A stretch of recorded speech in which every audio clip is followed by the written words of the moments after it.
Central level എക്സാംസിന് വേണ്ടിയിട്ടുള്ള polity and constitution എന്നുള്ള ഭാഗത്തിലെ പ്രധാനപ്പെട്ട ടോപ്പിക്കുകളാണ് ഇന്നത്തെ ക്ലാസ്സിൽ നമ്മൾ ഡിസ്കസ് ചെയ്യുന്നത്. പ്രധാനമായിട്ടും ഇന്നത്തെ ക്ലാസ്സിൽ union and its territory, then citizenship, അതുപോലെ ഫണ്ടമെൻ്റൽ റൈറ്റ്സ്, ഈ 3 ടോപ്പിക്കുകളും ഇന്നത്തെ ക്ലാസ്സിൽ നമ്മൾ കവർ ചെയ്യും. അപ്പോൾ നമുക്ക് ക്ലാസ് സ്റ്റാർട്ട് ചെയ്യാം. Yes, union and its territory, citizenship and fundamental rights, ഈ 3 ഭാഗങ്ങൾ, ഈ 3 ടോപ്പിക്കുകളാണ് ഇന്നത്തെ ക്ലാസ്സിൽ നമ്മൾ ഡിസ്കസ് ചെയ്യുന്നത്. അപ്പോൾ നമുക്ക് സ്റ്റാർട്ട് ചെയ്യാം.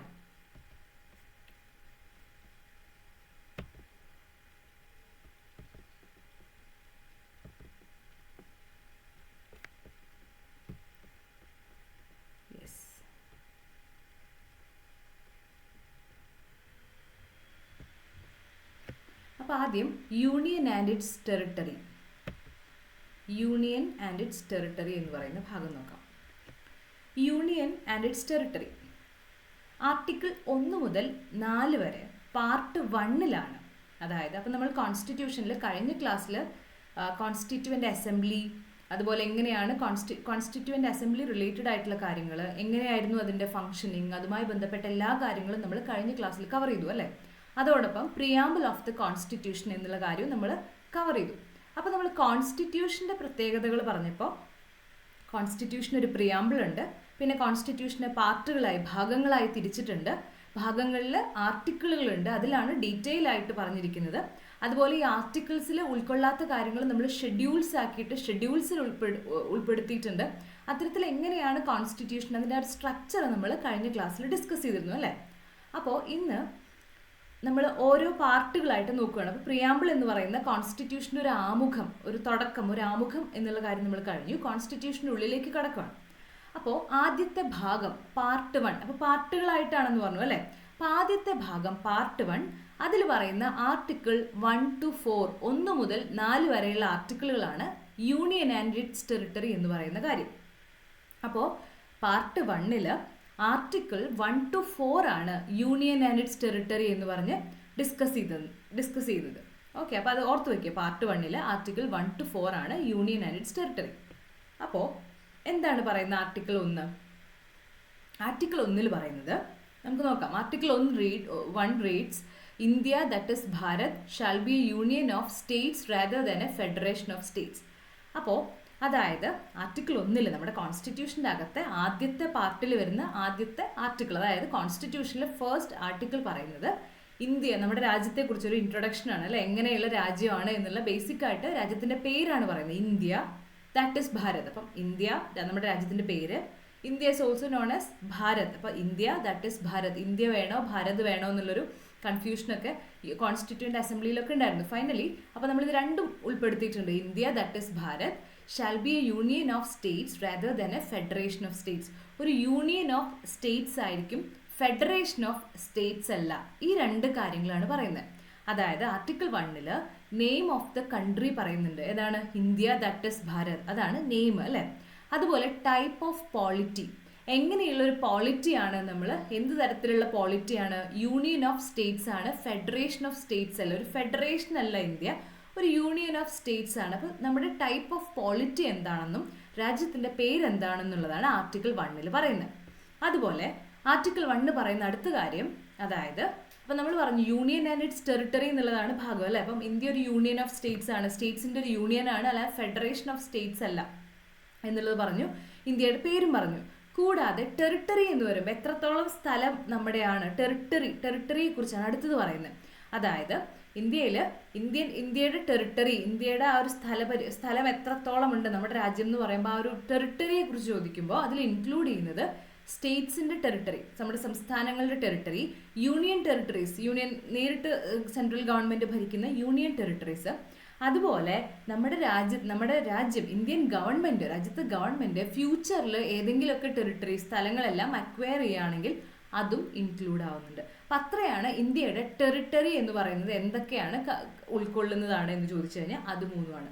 അപ്പോൾ എന്താണ് ഇന്ത്യയുടെ ടെറിട്ടറി എന്ന് പറയുമ്പോൾ അത് സ്റ്റേറ്റ്സിന്റെ ടെറിട്ടറിയും യൂണിയൻ ടെറിട്ടറിയും മാത്രമല്ല, ഇന്ത്യ ഫ്യൂച്ചറിൽ നമ്മൾ അക്വയർ ചെയ്യാൻ പോകുന്നു ഏതെങ്കിലും സ്ഥലം, ഏതെങ്കിലും ഒരു ഭാഗം നമ്മുടെ രാജ്യത്തിന്റെ ഭാഗമായിട്ട് മാറ്റുന്ന ഒരു സാഹചര്യമൊക്കെ ഉണ്ടാവുകയാണെങ്കിൽ അതും ഇന്ത്യയുടെ ഭാഗമായിട്ട് ടെറിട്ടറിയിൽ ഉൾപ്പെടും. അപ്പോൾ ഇത് ഇന്ത്യയുടെ ടെറിട്ടറി എന്ന് പറയുമ്പോൾ ഈ 3 കാര്യങ്ങളുണ്ട്. ഫ്യൂച്ചറിൽ അക്വയർ ചെയ്യുന്ന ലാൻഡിനും കൂടെ ടെറിട്ടറിയും കൂടെ ഇതിൽ ഉൾക്കൊള്ളിക്കുന്നുണ്ട് എന്നുള്ള കാര്യം ഓർത്തു വയ്ക്കാം. അപ്പോൾ ആർട്ടിക്കിൾ 1 to 4 എന്ന് പറയുന്നത് യൂണിയൻ ആൻഡ് ഇറ്റ്സ് ടെറിട്ടറി എന്നുള്ള ഭാഗമാണ്. ആർട്ടിക്കിൾ 1 നെയിം ഓഫ് ദ കൺട്രിയും ടൈപ്പ് ഓഫ് പോളിറ്റിയും അതുപോലെ ടെറിട്ടറിയെ കുറിച്ച് അതിൽ ഏതൊക്കെ ടെറിട്ടറി എന്ന് പറയുമ്പോൾ എന്തൊക്കെയാണ് ഉൾക്കൊള്ളുന്നത് എന്നുള്ളതും എഴുതിയിട്ടുണ്ട്. ഇനി ആർട്ടിക്കിൾ 2 വരുവാണെങ്കിൽ എന്താണ് ആർട്ടിക്കിൾ 2?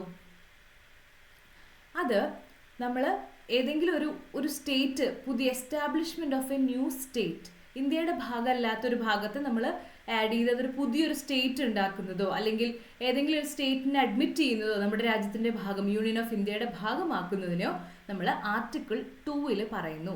ആർട്ടിക്കിൾ 2 എന്തിനെ കുറിച്ചിട്ടാണ്? Admission or establishment of new States.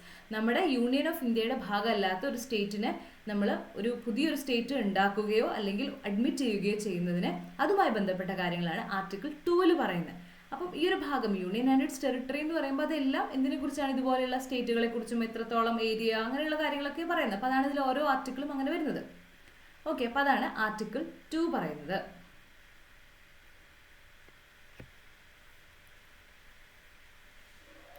ഇനി ആർട്ടിക്കിൾ 3 പോവുകയാണെങ്കിൽ ആർട്ടിക്കിൾ 3 എന്താ പറയുന്നത്? അതായത് ആർട്ടിക്കിൾ 3 ആണ് പാർലമെന്റിന് ഒരു അതോറിറ്റി കൊടുക്കുന്നത്. എന്തിന്? അതായത് പുതിയ സ്റ്റേറ്റുകൾ ഉണ്ടാക്കുക അല്ലെങ്കിൽ ഓൾറെഡി ഉള്ള സ്റ്റേറ്റ്സിൽ എന്തെങ്കിലും മാറ്റങ്ങൾ വരുത്തുക, അങ്ങനെയുള്ള ബൗണ്ടറീസിൽ എന്തെങ്കിലും മാറ്റം വരുത്തുക, നമ്മുടെ സ്റ്റേറ്റ്സിന്റെ രാജ്യത്തെ സംസ്ഥാനങ്ങളുടെ പേരിൽ എന്തെങ്കിലും മാറ്റം വരുത്തുക, ഇത്തരം കാര്യങ്ങളൊക്കെ ചെയ്യാനുള്ള അതുമായി ബന്ധപ്പെട്ട റെഗുലേഷൻസ് ഒക്കെ തീരുമാനിക്കാനും എല്ലാത്തിനുമുള്ള അവകാശം പാർലമെന്റിന് കൊടുക്കുന്ന ആർട്ടിക്കിളാണ് ആർട്ടിക്കിൾ 3. അതായത് നമ്മുടെ രാജ്യത്ത് ഇപ്പം തെലങ്കാന പുതിയൊരു സ്റ്റേറ്റ് വന്നു അല്ലേ, ആന്ധ്രാപ്രദേശിനെ 2ആയി ഭാഗിച്ചിട്ട് ഒരു ഭാഗം തെലങ്കാനയായി, അല്ലെങ്കിൽ ഒറീസ എന്നുള്ളത് ഒഡീഷ എന്നുള്ള പേരുമാറ്റം വന്നു. അങ്ങനെ സ്റ്റേറ്റുകളുമായി ബന്ധപ്പെട്ട അത്തരം കാര്യങ്ങൾ ഏതെങ്കിലുമൊക്കെ മാറ്റങ്ങൾ വരുത്തുന്നു. ഈ മാറ്റങ്ങളെല്ലാം വരുത്താൻ ഇപ്പോൾ സ്റ്റേറ്റുകൾക്ക് വേണമെങ്കിൽ ആവശ്യപ്പെടാം, പക്ഷെ എങ്കിലും ഇത് വേണോ വേണ്ടയോ മാറ്റം എന്നുള്ളതെല്ലാം റെഗുലേറ്റ് ചെയ്യുന്നത് പാർലമെന്റിനാണ് അതിൻ്റെ അധികാരം. അപ്പോൾ അത്തരത്തിൽ പാർലമെന്റിന് അധികാരം കൊടുക്കുന്നത് ആർട്ടിക്കിൾ 3 അപ്പോൾ അതാണ് ആർട്ടിക്കിൾ 3 എന്ന് പറയുന്നത്. ഓക്കെ, ഇനി ആർട്ടിക്കിൾ 4 എന്താ പറയുന്നത്? ആർട്ടിക്കിൾ 4 പറയുന്നത് ആർട്ടിക്കിൾ 2 ആർട്ടിക്കിൾ 3 അതിൻ്റെയൊക്കെ താഴെ നമ്മൾ ഉണ്ടാക്കുന്ന നിയമങ്ങൾ കോൺസ്റ്റിറ്റ്യൂഷൻ്റെ അകത്ത് സാധാരണ കോൺസ്റ്റിറ്റ്യൂഷനിലെ അമെൻമെന്റ് വരുത്തുന്നത് ആർട്ടിക്കിൾ 368 പ്രകാരമാണ് കോൺസ്റ്റിറ്റ്യൂഷനിലെ അമെൻമെന്റ് വരുത്തുന്നത്. അപ്പോൾ അതായത് കോൺസ്റ്റിറ്റ്യൂഷനിൽ മാറ്റം വരുത്തുക.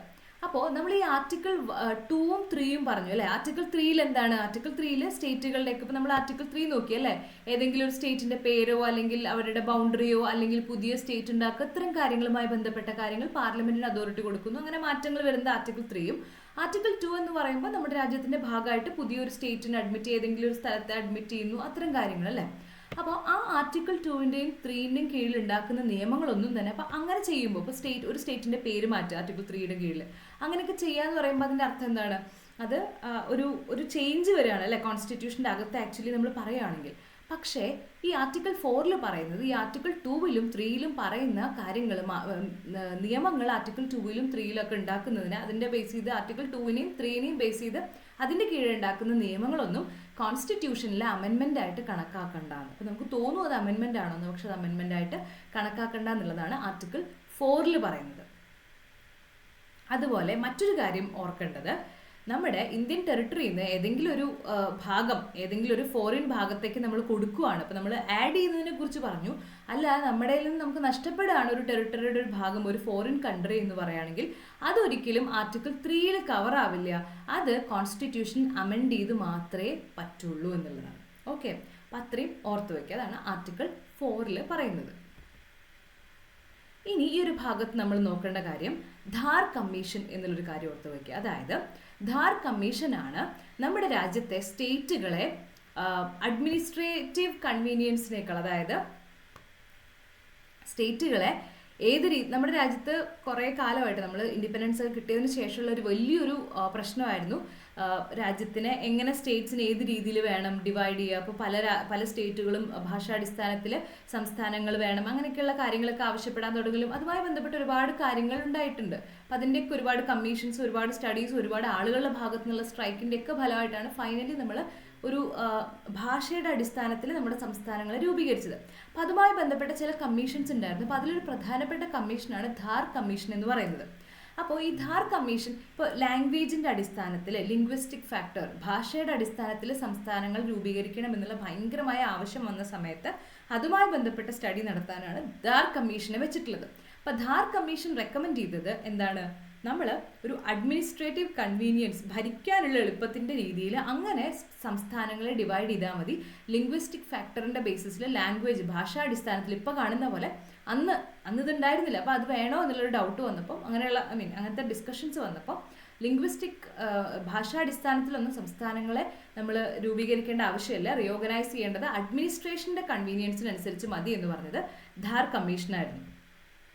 ഓക്കെ, അതുപോലെ JVP കമ്മിറ്റി ഇതുമായി റിലേറ്റഡ് ആയിട്ട് പഠിക്കേണ്ടതാണ്. ജവഹർലാൽ നെഹ്റു, വല്ലഭായ് പട്ടേൽ ആൻഡ് പട്ടാഭി സീതാരാമയ്യ, ഇവർ 3 പേരായിരുന്നു. അതാണ് JVP കമ്മിറ്റി.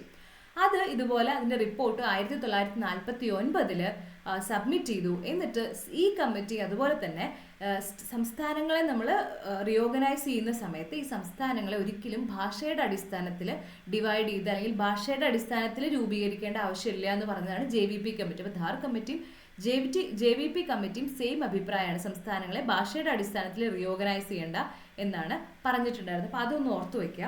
അതുപോലെ പിന്നീട് നമ്മൾ ഭാഷയുടെ അടിസ്ഥാനത്തിൽ സംസ്ഥാനങ്ങളെയൊക്കെ രൂപീകരിച്ചു. അപ്പോൾ പിന്നീട് ഒരുപാട് കാര്യങ്ങൾ അതുമായി ബന്ധപ്പെട്ട് നടന്ന് അതിനുശേഷമാണ് നമ്മൾ ഭാഷയുടെ അടിസ്ഥാനത്തിലൊക്കെ രൂപീകരിക്കുന്നത്. അപ്പോൾ ഫസ്റ്റ് ലിംഗ്വിസ്റ്റിക് സ്റ്റേറ്റ് എന്ന് പറയുന്നത് ആന്ധ്രാപ്രദേശാണ്. ഭാഷയുടെ അടിസ്ഥാനത്തിൽ ആദ്യമായി രൂപീകരിച്ചത് ആന്ധ്രാപ്രദേശാണ്, 1953 അപ്പോൾ അത് ഓർത്തു വയ്ക്കുക. Okay, then Fazal Ali commission appointed 1953 തന്നെ അപ്പോയിൻറ്റ് ചെയ്ത കമ്മീഷനാണ് Fazal Ali commission. Fazal Ali commission 1955 report submit ചെയ്തു.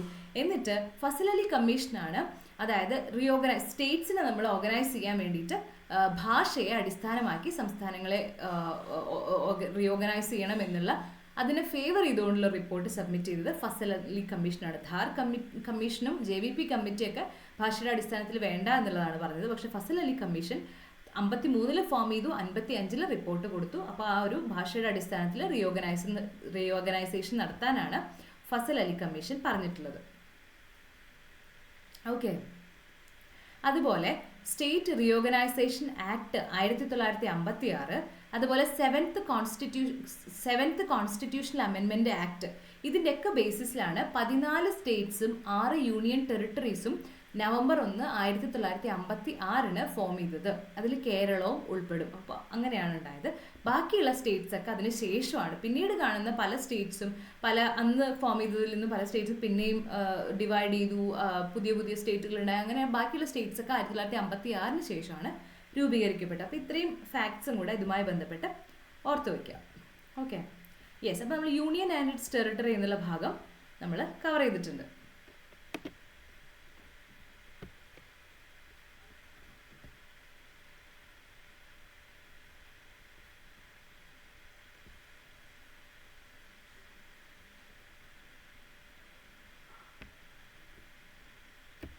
ഇനി നമുക്ക് സിറ്റിസൺഷിപ്പ് എന്നുള്ള ഭാഗം നോക്കാം.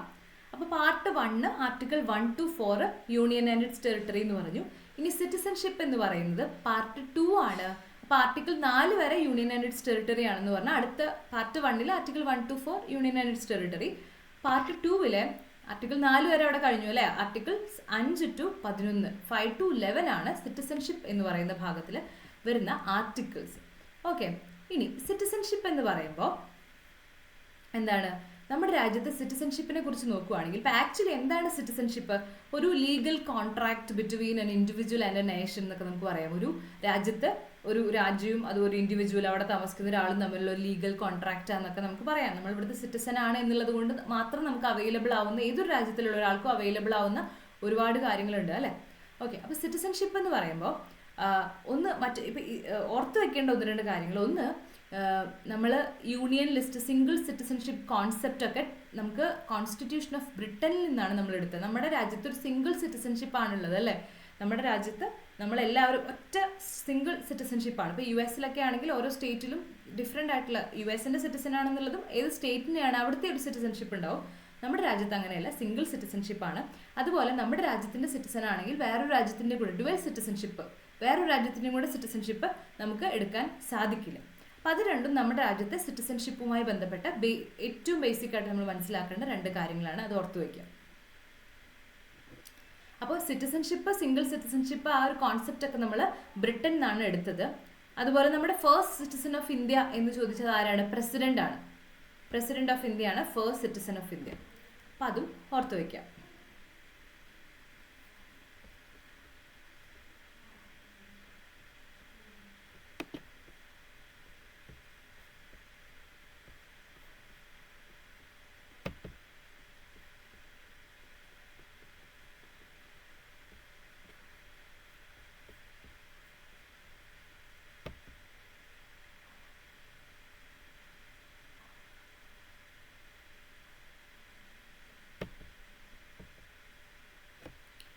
ഓക്കെ, ഇനി കോൺസ്റ്റിറ്റ്യൂഷണൽ പ്രൊവിഷൻസ്.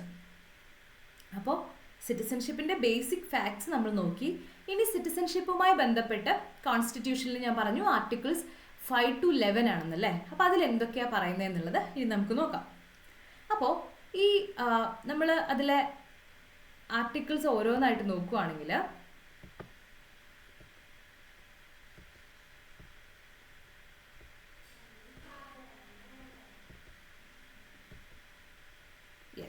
അപ്പോൾ 5 to 11 നോക്കുകയാണെങ്കിൽ ആർട്ടിക്കിൾസ് 5 to 11 ആണ് എന്താണ് സിറ്റിസൺഷിപ്പുമായി ബന്ധപ്പെട്ട് ഡീൽ ചെയ്യുന്ന ആർട്ടിക്കിൾസ് എന്ന് പറഞ്ഞു.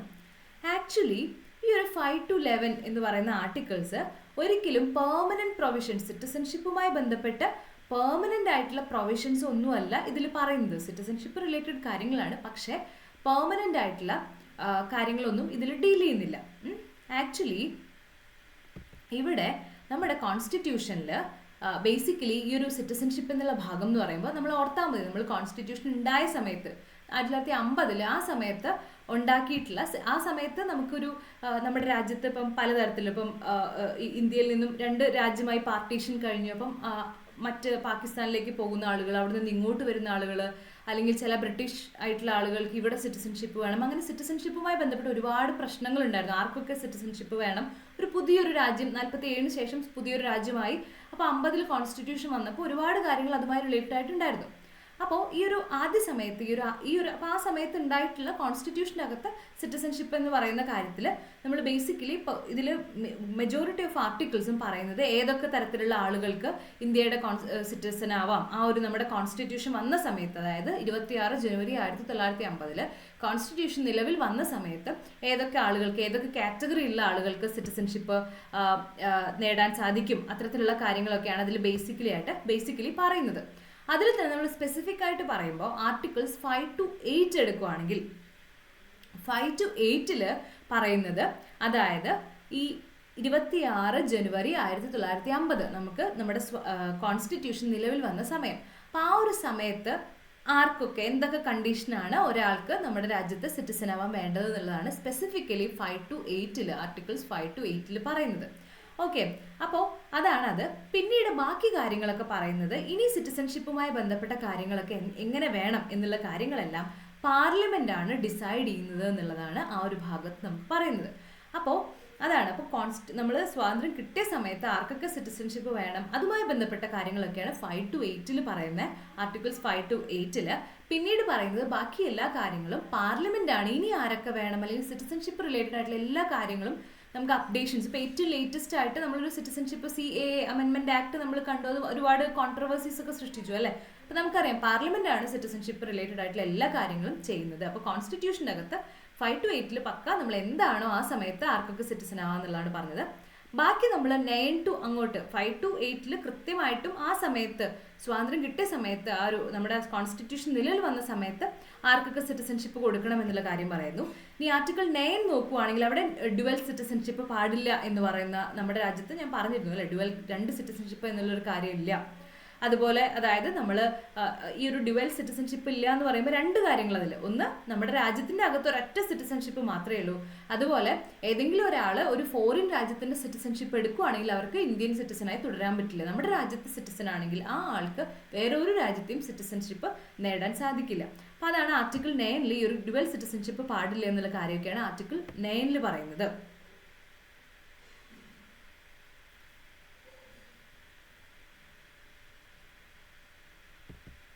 ആർട്ടിക്കിൾ 10 പറയുന്നത്, അതായത് ഓൾറെഡി സിറ്റിസൺഷിപ്പ് കൊടുത്തിട്ടുള്ള അല്ലെങ്കിൽ സിറ്റിസൺഷിപ്പ് ലഭിച്ചിട്ടുള്ള നമ്മുടെ രാജ്യത്ത് സിറ്റിസൺസ് ആയിട്ടുള്ള ആളുകളുടെ സിറ്റിസൺഷിപ്പ് വേണമെങ്കിൽ ടേക്ക് അവേ ചെയ്യാൻ എടുക്കാനുള്ള അധികാരം പാർലമെന്റിന് ഉണ്ട്. പാർലമെന്റിന് ആ ഒരു അധികാരം കൊടുക്കുകയാണ് ആർട്ടിക്കിൾ 10. അപ്പോൾ സിറ്റിസൺഷിപ്പ് എടുക്കാനും കൊടുക്കുന്നതുമായി ബന്ധപ്പെട്ട കാര്യങ്ങളും ഇതെല്ലാം ആർക്കാണ്? പാർലമെന്റിനാണ് അവകാശമുള്ളത്. അപ്പോൾ എടുക്കുന്നതുമായി ബന്ധപ്പെട്ട കൊടുത്ത സിറ്റിസൺഷിപ്പ് ഉള്ള ഒരാളുടെ സിറ്റിസൺഷിപ്പ് എടുക്കാനുള്ള ടേക്ക് അവേ ചെയ്യാനുള്ള അധികാരം ആർട്ടിക്കിൾ 10 പാർലമെന്റിന് കൊടുക്കുന്നുണ്ട്.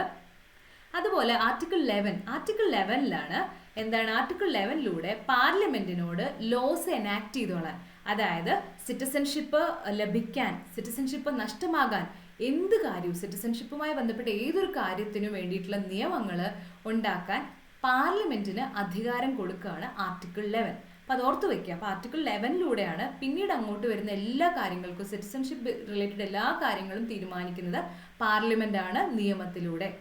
ഓക്കെ, അപ്പം ഈ ഒരു ഞാൻ പറഞ്ഞു നമ്മൾ ഈ ഒരു ആർട്ടിക്കിൾ 5 to 11 ഉണ്ട്. അപ്പം അതിൽ ഈ 5 to 8 ഒക്കെ അന്നത്തെ സമയത്ത് സിറ്റിസൺഷിപ്പ് എങ്ങനെ വേണം എന്നുള്ള കാര്യങ്ങളാണ്. അപ്പോൾ ഈ ഒരു ഇതിൽ മെയിനായിട്ട് ഈ ഒരു ഭാഗത്ത് പ്ലസ് ഈ ഒരു ഭാഗത്തിലൂടെയാണ് ആർട്ടിക്കിൾ 11 പാർലമെന്റിന് എല്ലാ അവകാശവും കൊടുക്കുന്നത്. അപ്പം അതിനുശേഷം നമ്മൾ കോൺസ്റ്റിറ്റ്യൂഷൻ വന്നതിന് ശേഷം പിന്നീട് അങ്ങോട്ട് പാർലമെന്റ് ഡിസൈഡ് ചെയ്യുകയാണ് എങ്ങനെയൊക്കെയാണ് സിറ്റിസൺഷിപ്പ് കൊടുക്കേണ്ടത്. അതുമായി ബന്ധപ്പെട്ട് ഒരുപാട് ആക്റ്റുകളുണ്ട്. അപ്പോൾ ഈ ആക്റ്റുകളൊന്ന് നമ്മൾ കവർ ചെയ്യണം. അതിൽ ഏറ്റവും പ്രധാനം സിറ്റിസൺഷിപ്പ് ആക്ട് ഓഫ് 1955. അപ്പോൾ കോൺസ്റ്റിറ്റ്യൂഷനൊക്കെ നിലവിൽ വന്ന് 50 നിലവിൽ വന്നു. 55 ആദ്യമായിട്ട് സിറ്റിസൺഷിപ്പ് ആക്ട് കൊണ്ടുവന്നു 1955. അവിടെ നമ്മൾ ആദ്യമായിട്ട് പാർലമെന്റ് നിയമത്തിലൂടെ എന്തൊക്കെയാണ് ഒരാൾക്ക് സിറ്റിസൺഷിപ്പ് ലഭിക്കാനും അതുപോലെ സിറ്റിസൺഷിപ്പ് ലോസ് ആവാൻ നഷ്ടപ്പെടാൻ ഇന്ത്യൻ സിറ്റിസൺഷിപ്പ് ലഭിക്കാനും അതുപോലെ തന്നെ അത് നഷ്ടമാവാനുമുള്ള എന്തൊക്കെ കാര്യങ്ങളാണ് ഗൈഡ് ലൈൻസ് എന്തൊക്കെയാണെന്നുള്ളതാണ് സിറ്റിസൺഷിപ്പ് ആക്ട് 1955 പറയുന്നത്. അതിനുശേഷം ഈ ഒരു ആക്ടിന് 6 അമെൻമെന്റ്സ് വന്നിട്ടുണ്ട്. അപ്പോൾ അത് ഏതൊക്കെ വർഷത്തിലാണ്? 1955 ഈ ഒരു ആക്ട് വന്നു. 1986, 1992, 2003, 2005, 2015 ആൻഡ് ലാസ്റ്റ് ആയിട്ട് നമുക്ക് 2019. ഇത്തരത്തിൽ 6 തവണ ഈ ഒരു സിറ്റിസൺഷിപ്പ് ആക്ട് 1955 അമെൻമെന്റ്സ് വന്നിട്ടുണ്ട്. ഓക്കെ, അപ്പോൾ നമ്മുടെ രാജ്യത്തെ ഇന്ത്യൻ സിറ്റിസൺഷിപ്പ് ലഭിക്കുന്നതും അത് തിരിച്ചെടുക്കുന്നതും എല്ലാം ഈ ഒരു സിറ്റിസൺഷിപ്പ് ആക്ട് 1955 പ്ലസ് ഇതുമായി ബന്ധപ്പെട്ട് ഇതുവരെ ഞാൻ പറഞ്ഞിട്ടുള്ള ഈ ഒരു 6 അമെൻമെന്റ്സ് ഉണ്ടല്ലോ, ഇതിൽ പറയുന്ന കാര്യങ്ങൾക്കനുസരിച്ചിട്ടാണ് ഇന്ത്യയിലെ സിറ്റിസൺഷിപ്പ് ഗ്രാന്റ് ചെയ്യുന്നതും സിറ്റിസൺഷിപ്പ് തിരിച്ചെടുക്കുന്നതും.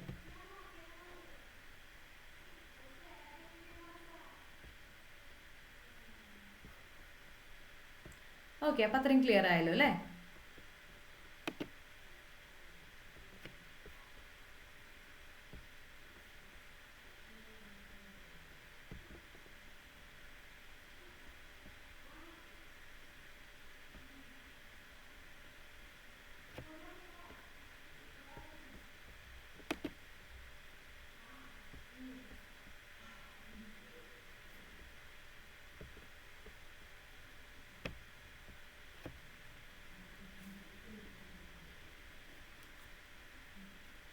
ഇനി അപ്പോൾ ഞാൻ പറഞ്ഞു നമ്മൾ ഈ ഒരു സിറ്റിസൺഷിപ്പുമായി ബന്ധപ്പെട്ട എല്ലാ കാര്യങ്ങളും പാർലമെന്റാണ് നിയമം ഉണ്ടാക്കുന്നതും 1955 നിയമം ഉണ്ടാക്കി പിന്നീട് അതിൻ്റെ അമെൻമെന്റ്സ് അതിലൂടെയാണ് ഇന്ത്യയിലുള്ള സിറ്റിസൺഷിപ്പ് റിലേറ്റഡ് ആയിട്ടുള്ള എല്ലാ കാര്യങ്ങളും ചെയ്യുന്നതെന്ന് പറഞ്ഞു. അപ്പോൾ ഇനി ഓർത്ത് വെക്കേണ്ട കാര്യം, ഇത്തരം നിയമമൊക്കെ അനുസരിച്ച് നമ്മുടെ രാജ്യത്ത് സിറ്റിസൺഷിപ്പ് അക്വയർ ചെയ്യാനുള്ള വേസ് ഏതൊക്കെയാണെന്നുള്ളതാണ് പറയുന്നത്. 5 കാര്യങ്ങളുണ്ട്, അത് ഓർത്ത് വയ്ക്കുക ഏതൊക്കെ രീതിയിലാണെന്നുള്ളത്. By birth, by descent, by registration, by naturalization and by incorporation of territory. ഈ 5 രീതിയിലാണ് സിറ്റിസൺഷിപ്പ് ലഭിക്കുന്നത്. ഒരു ബർത്തിലൂടെ, ഡിസെൻറ്റിലൂടെ, രജിസ്ട്രേഷനിലൂടെ, അതുപോലെ നാച്ചുറലൈസേഷൻ, ദെൻ ഒരു ടെറിട്ടറി നമ്മൾ ഇൻകോർപ്പറേറ്റ് ചെയ്യുകയാണെങ്കിൽ അവിടുത്തെ ആളുകൾ ഇവിടുത്തെ സിറ്റിസൺസ് ആവില്ല. അങ്ങനെ 5 രീതിയിലാണ് നമുക്ക് ഇന്ത്യൻ സിറ്റിസൺഷിപ്പ് അക്വയർ ചെയ്യാൻ സാധിക്കുന്നത്. അതുപോലെ ഇന്ത്യൻ സിറ്റിസൺഷിപ്പ് നഷ്ടമാകുന്നത് by renunciation, by termination, by deprivation. ഈ 3 വേസിലൂടെയാണ് ഇന്ത്യൻ സിറ്റിസൺഷിപ്പ് എന്താണ് നഷ്ടമാകുന്നത്. ഇത്രയും കാര്യങ്ങളും ഓർത്തു വയ്ക്കുക. അതുപോലെ ഏറ്റവും ലേറ്റസ്റ്റ് ആയിട്ട് സിറ്റിസൺഷിപ്പ് അമെൻമെന്റ് ഉണ്ടായത് 2019 നമ്മൾ സിറ്റിസൺഷിപ്പ് അമെൻമെന്റ് ആക്ട് 2019. അപ്പോൾ അവിടെ സിറ്റിസൺഷിപ്പ് ആക്ട് ഓഫ് 1955 ഓരോ തവണയായി അമെൻഡ് ചെയ്യുന്നു. അപ്പോൾ ലാസ്റ്റ് അമെൻഡ് ചെയ്തതാണ്. അപ്പോൾ അതിലൂടെ എന്താണ് ഉണ്ടായത്?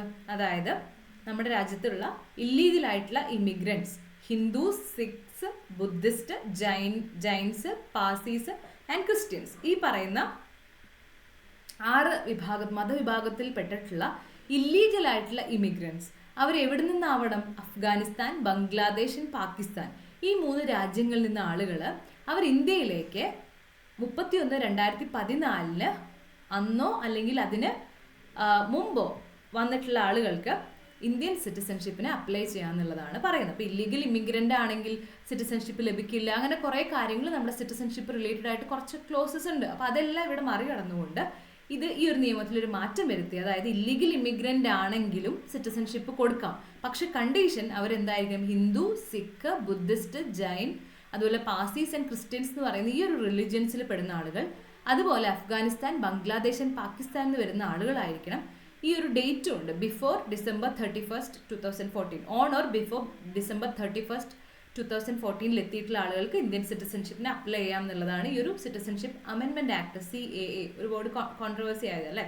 അപ്പോൾ അതിൽ ഇതാണ് പറയുന്നത്. അപ്പോൾ അത് ഓർത്ത് വയ്ക്കുക. അപ്പോൾ അത്രയാണ് ഈ ഒരു സിറ്റിസൺഷിപ്പുമായി ബന്ധപ്പെട്ട കാര്യം. അപ്പോൾ അത് ക്ലിയർ ആയെന്ന് വിചാരിക്കുന്നു.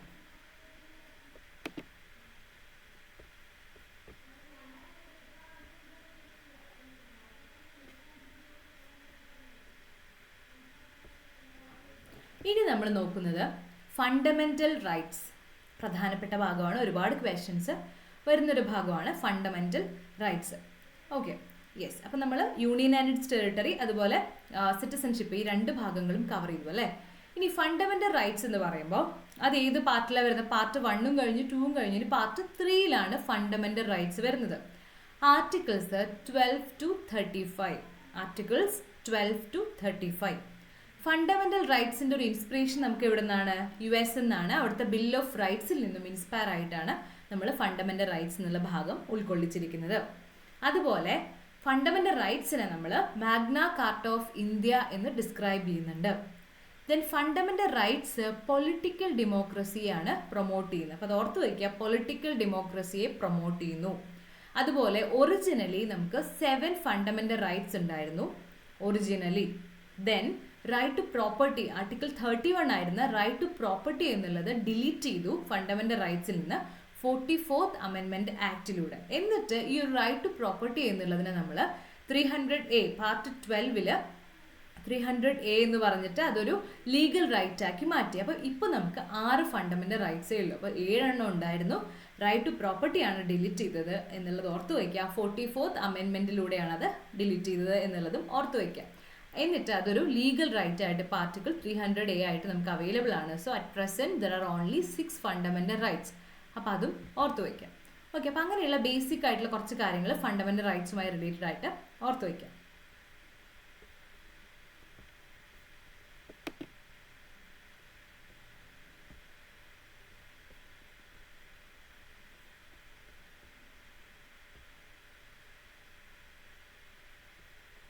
യെസ്, ഇനി നമുക്ക് features of fundamental rights. Fundamental റൈറ്റ്സിൻ്റെ ഫീച്ചേഴ്സ് നോക്കാം. ഒന്ന്, പ്രൊട്ടക്ഷൻ ബൈ ദ കോൺസ്റ്റിറ്റ്യൂഷൻ. കോൺസ്റ്റിറ്റ്യൂഷൻ്റെ പ്രൊട്ടക്ഷൻ ഉണ്ട് ഫണ്ടമെന്റൽ റൈറ്റ്സിന് അല്ലേ. അതുപോലെ ചില ഫണ്ടമെന്റൽ റൈറ്റ്സ് സിറ്റിസൺസിന് മാത്രമാണ് അവൈലബിൾ ആവുന്നത്. പക്ഷേ മറ്റു ചില ഫണ്ടമെന്റൽ റൈറ്റ്സ് എല്ലാവർക്കും, സിറ്റിസൺസിനും ഫോറിനേഴ്സിനും ലീഗൽ പേഴ്സൺസിനും കമ്പനീസിനും കോർപ്പറേഷൻസിനും എല്ലാവർക്കും അവൈലബിൾ ആവും. അതുപോലെ ഫണ്ടമെന്റൽ റൈറ്റ്സ് ആബ്സല്യൂട്ട് ഒന്നുമല്ല, പക്ഷെ അത് ക്വാളിഫൈഡ് ആണ്. Not absolute but qualified. That means അതിന് റീസണബിൾ റെസ്ട്രിക്ഷൻസ് നമുക്ക് ഫണ്ടമെന്റൽ റൈറ്റ്സിൽ വെക്കാൻ പറ്റും ഗവൺമെന്റിന്, സ്റ്റേറ്റിന്. ഓക്കെ, അപ്പോൾ ഫണ്ടമെന്റൽ റൈറ്റ്സ് എന്ന് പറയുമ്പോൾ ഒരു അബ്സല്യൂട്ട് ആയിട്ടുള്ള കാര്യമല്ല, അതിന് റീസണബിൾ റെസ്ട്രിക്ഷൻസ് കൊണ്ടുവരാൻ പറ്റും. അതുപോലെ ഈ ഒരു റീസണബിൾ റെസ്ട്രിക്ഷൻസ് കൊണ്ടുവന്ന് അതിൻ്റെ റീസണബിലിറ്റി ഒക്കെ ഡിസൈഡ് ചെയ്യുന്നത് സുപ്രീം കോർട്ടാണ്. അപ്പോൾ അതും ഓർത്ത് വയ്ക്കുക. അതുപോലെ ഫണ്ടമെന്റൽ റൈറ്റ്സ് ഒരിക്കലും സാക്രോസാങ്ക്റ്റ് അല്ലെങ്കിൽ പെർമനന്റ് അല്ല. പാർലമെന്റിന് ഫണ്ടമെന്റൽ റൈറ്റ്സിനെ കർട്ടെയിൽ ചെയ്യാം അല്ലെങ്കിൽ റിപ്പീൽ ചെയ്യാം. ഓക്കെ, സോ ഒരു കോൺസ്റ്റിറ്റ്യൂഷണൽ അമെൻമെൻറ്റ് ആക്ടിലൂടെ മാത്രമാണ് പാർലമെൻറ്റിന് അങ്ങനെ ചെയ്യാൻ പറ്റുള്ളൂ. അപ്പോൾ അതുകൊണ്ട് ഒരിക്കലും പെർമനൻ്റ് അല്ല. അതുപോലെ അങ്ങനെ ചെയ്യണമെങ്കിലും ഒരു ബേസിക് സ്ട്രക്ചർ ഓഫ് ദ കോൺസ്റ്റിറ്റ്യൂഷനെ ബാധിക്കില്ല എന്നുള്ളതും ഉറപ്പുവരുത്തണം. അപ്പോൾ ഫണ്ടമെൻ്റൽ റൈറ്റ്സ് അല്ല, കോൺസ്റ്റിറ്റ്യൂഷനകത്ത് ഏതൊരു ഭാഗമാണെങ്കിലും അതിനെ റിപ്പീൽ ചെയ്യുക അല്ലെങ്കിൽ അതിനെ അമെൻഡ് ചെയ്യുക എന്ന് പറയുമ്പോൾ അത് ബേസിക് സ്ട്രക്ചറിൻ്റെ ഭാഗമല്ല എന്നുള്ളൊരു ഉറപ്പും കൂടെ വരുത്തിയാൽ മാത്രമാണ് പാർലമെൻറ്റ് അത് ചെയ്യാൻ പറ്റുള്ളൂ. അപ്പോൾ എനിവേ ഫണ്ടമെൻ്റൽ റൈറ്റ്സ് പെർമനൻ്റ് അല്ല എന്നുള്ളത് ഓർത്തു വയ്ക്കുക. മറ്റൊരു കാര്യം, most of the rights, fundamental റൈറ്റ്സിലെ മോസ്റ്റ് ഓഫ് ദ റൈറ്റ്സ് നമുക്ക് സ്റ്റേറ്റിൻ്റെ ആക്ഷൻസിന് എഗെയിൻസ്റ്റ് ആയിട്ടാണ് നമുക്ക് അവൈലബിൾ ആവുന്നത്. അതുപോലെ എന്നാൽ നമ്മൾ ഫണ്ടമെൻ്റൽ റൈറ്റ്സ് എന്ന് പറയുമ്പോൾ എല്ലാ ഫണ്ടമെൻ്റൽ റൈറ്റ്സും നമുക്കൊരു സർക്കാരിനെതിരോ അല്ലെങ്കിൽ ഈ സ്റ്റേറ്റ് എന്ന് പറയുന്നതിന് കീഴിൽ വരുന്ന ഏതെങ്കിലും ഒരു സർക്കാരുകളോ അല്ലെങ്കിൽ സ്റ്റേറ്റ് ഗവൺമെൻറ്റോ യൂണിയൻ ഗവൺമെൻറ്റോ അങ്ങനെയുള്ള സ്ഥാപനങ്ങളോ അവർക്കെതിരെ മാത്രമല്ല നമുക്ക് അവൈലബിൾ ആവുന്നത്. നമുക്ക് പ്രൈവറ്റ് ഇൻഡിവിജ്വൽസിന് എഗെയിൻസ്റ്റ് ആയിട്ടും ചില കാര്യങ്ങൾ നമുക്ക് ഫണ്ടമെൻ്റൽ റൈറ്റ്സ്, അപ്പോൾ അത് ഓർത്ത് വയ്ക്കുക. അത് സ്റ്റേറ്റ് ആക്ഷൻസിന് എഗെയിൻസ്റ്റ് മാത്രമല്ല, ചില കാര്യങ്ങളിൽ പ്രൈവറ്റ് ഇൻഡിവിജ്വൽസിൻ്റെ ആക്ഷൻസിനും എഗെയിൻസ്റ്റ് ആയിട്ട് ഫണ്ടമെൻ്റൽ റൈറ്റ്സ് ലഭിക്കും. ചില ഫണ്ടമെൻ്റൽ റൈറ്റ്സ് നെഗറ്റീവ് ഇൻ ക്യാരക്ടറാണ്, ചിലത് പോസിറ്റീവാണ്. Okay, some fundamental rights negative in character and while others are positive. Okay, അത് ഓർത്ത് വയ്ക്കുക. അതുപോലെ ഈ ഒരു നെഗറ്റീവ് ഫണ്ടമെൻ്റൽ റൈറ്റ്സ് എന്ന് പറയുമ്പോൾ നമ്മളത് ഗവൺമെൻറ്റിലൊക്കെ ഒരു ഒരു ഒരു ഒരു ലിമിറ്റേഷൻ വെക്കുക. അങ്ങനെയുള്ള ഫണ്ടമെൻ്റൽ റൈറ്റ്സിനെയാണ് നമ്മൾ നെഗറ്റീവ് ഫണ്ടമെൻ്റൽ റൈറ്റ്സ് എന്ന് പറയുന്നത്. പോസിറ്റീവ് ഫണ്ടമെൻ്റൽ റൈറ്റ്സ് എന്ന് പറയുമ്പോൾ ഗവൺമെൻറ്റിൽ ഒരു ഒബ്ലിഗേഷൻ കൊടുക്കുകയാണ്, ഇന്ന രീതിയിൽ ചെയ്യൂ, ഗവൺമെൻറ് ഇങ്ങനെ ചെയ്യണം, അങ്ങനെ ചെയ്യണം, അങ്ങനെയുള്ള ഒബ്ലിഗേഷൻ കൊടുക്കുന്ന തരത്തിലുള്ള ഫണ്ടമെൻ്റൽ റൈറ്റ്സ് നമ്മൾ പോസിറ്റീവ് ഫണ്ടമെൻ്റൽ റൈറ്റ്സ് എന്ന് പറയുന്നു. അതുപോലെ മറ്റൊരു പ്രധാനപ്പെട്ട കാര്യം, ഫണ്ടമെൻ്റൽ റൈറ്റ്സ് ജസ്റ്റിഷ്യബിൾ ആണ്. നമുക്ക് ഫണ്ടമെൻ്റൽ റൈറ്റ്സ് ജസ്റ്റിഷ്യബിൾ ആണ്. അത് നമുക്ക് ഫണ്ടമെൻ്റൽ റൈറ്റ്സ് എല്ലാം ഗ്യാരണ്ടീഡ് ബൈ ദ കോൺസ്റ്റിറ്റ്യൂഷൻ ആണ്. കോൺസ്റ്റിറ്റ്യൂഷൻ അത് നമുക്ക് ഡിഫെൻഡ് ചെയ്യും, കോൺസ്റ്റിറ്റ്യൂഷൻ അത് ഗ്യാരണ്ടി ചെയ്യുന്നുണ്ട്. അതുകൊണ്ട് തന്നെ നമുക്ക് എന്തെങ്കിലും ഒരു ഫണ്ടമെൻ്റൽ റൈറ്റ്സുമായി ബന്ധപ്പെട്ട് ലഭിക്കുകയോ എന്തെങ്കിലും പ്രശ്നം ഉണ്ടായിക്കഴിഞ്ഞാൽ നമുക്ക് ഡയറക്റ്റ് ആയിട്ട് തന്നെ സുപ്രീം കോർട്ടിനെ അപ്രോച്ച് ചെയ്യാൻ പറ്റും. ഓക്കെ, ഒരു അപ്പീലിലൂടെ ഒന്നുമില്ല, ഡയറക്റ്റ് ആയിട്ട് അപ്രോച്ച് ചെയ്യാൻ പറ്റും. അപ്പോൾ അത്രയധികം ജസ്റ്റിഷ്യബിൾ ആയിട്ടുള്ളൊരു കാര്യമാണ് ഫണ്ടമെൻ്റൽ റൈറ്റ്സ് എന്ന് ഓർത്തു വയ്ക്കാം. ഇനി സസ്പെൻഷൻ ഓഫ് ഫണ്ടമെൻ്റൽ റൈറ്റ്സ്.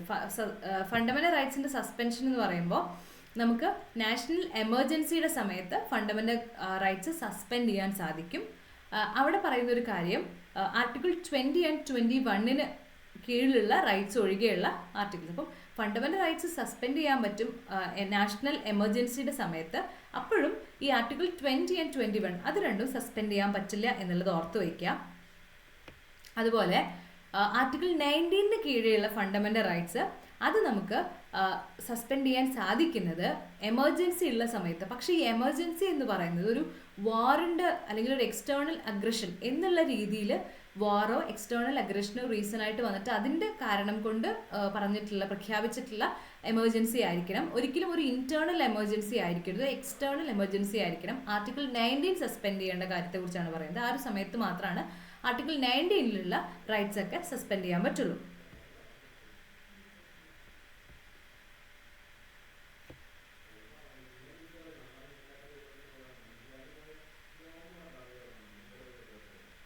മറ്റൊരു കാര്യം, ഈ റെസ്ട്രിക്ഷൻ റിലേറ്റഡ് ആയിട്ട് അടുത്തതായിട്ട്, അതായത് പാർലമെൻറ്റിന് ഒരു റെസ്ട്രിക്ഷൻ കൊണ്ടുവരാൻ പറ്റും ഫണ്ടമെൻ്റൽ റൈറ്റ്സിൻ്റെ ആപ്ലിക്കേഷൻ ചില സ്ഥലങ്ങളിൽ. അതായത് ആംഡ് ഫോഴ്സസിൽ, പാരാമിലിറ്ററി ഫോഴ്സസിൽ, പോലീസ് ഫോഴ്സസിൽ, ഇൻ്റലിജൻസ് ഏജൻസീസിൽ, അങ്ങനെയുള്ള കാര്യങ്ങളിലൊക്കെ ഫണ്ടമെൻ്റൽ റൈറ്റ്സ് ഒന്ന് റെസ്ട്രിക്റ്റ് ചെയ്യാൻ പാർലമെൻറ്റിന് സാധിക്കും. അതുപോലെ മാർഷ്യൽ ലോ എവിടെയെങ്കിലും നിലനിൽക്കുന്നുണ്ടെങ്കിൽ അതും ആ സമയത്ത് ഇതുപോലെ ഫണ്ടമെൻ്റൽ റൈറ്റ്സ് റെസ്ട്രിക്റ്റ് ചെയ്യാൻ പറ്റും. അപ്പോൾ അത്തരത്തിലുള്ള കാര്യങ്ങളൊക്കെ അതുമായി ബന്ധപ്പെട്ട് ഓർത്തു വയ്ക്കുക.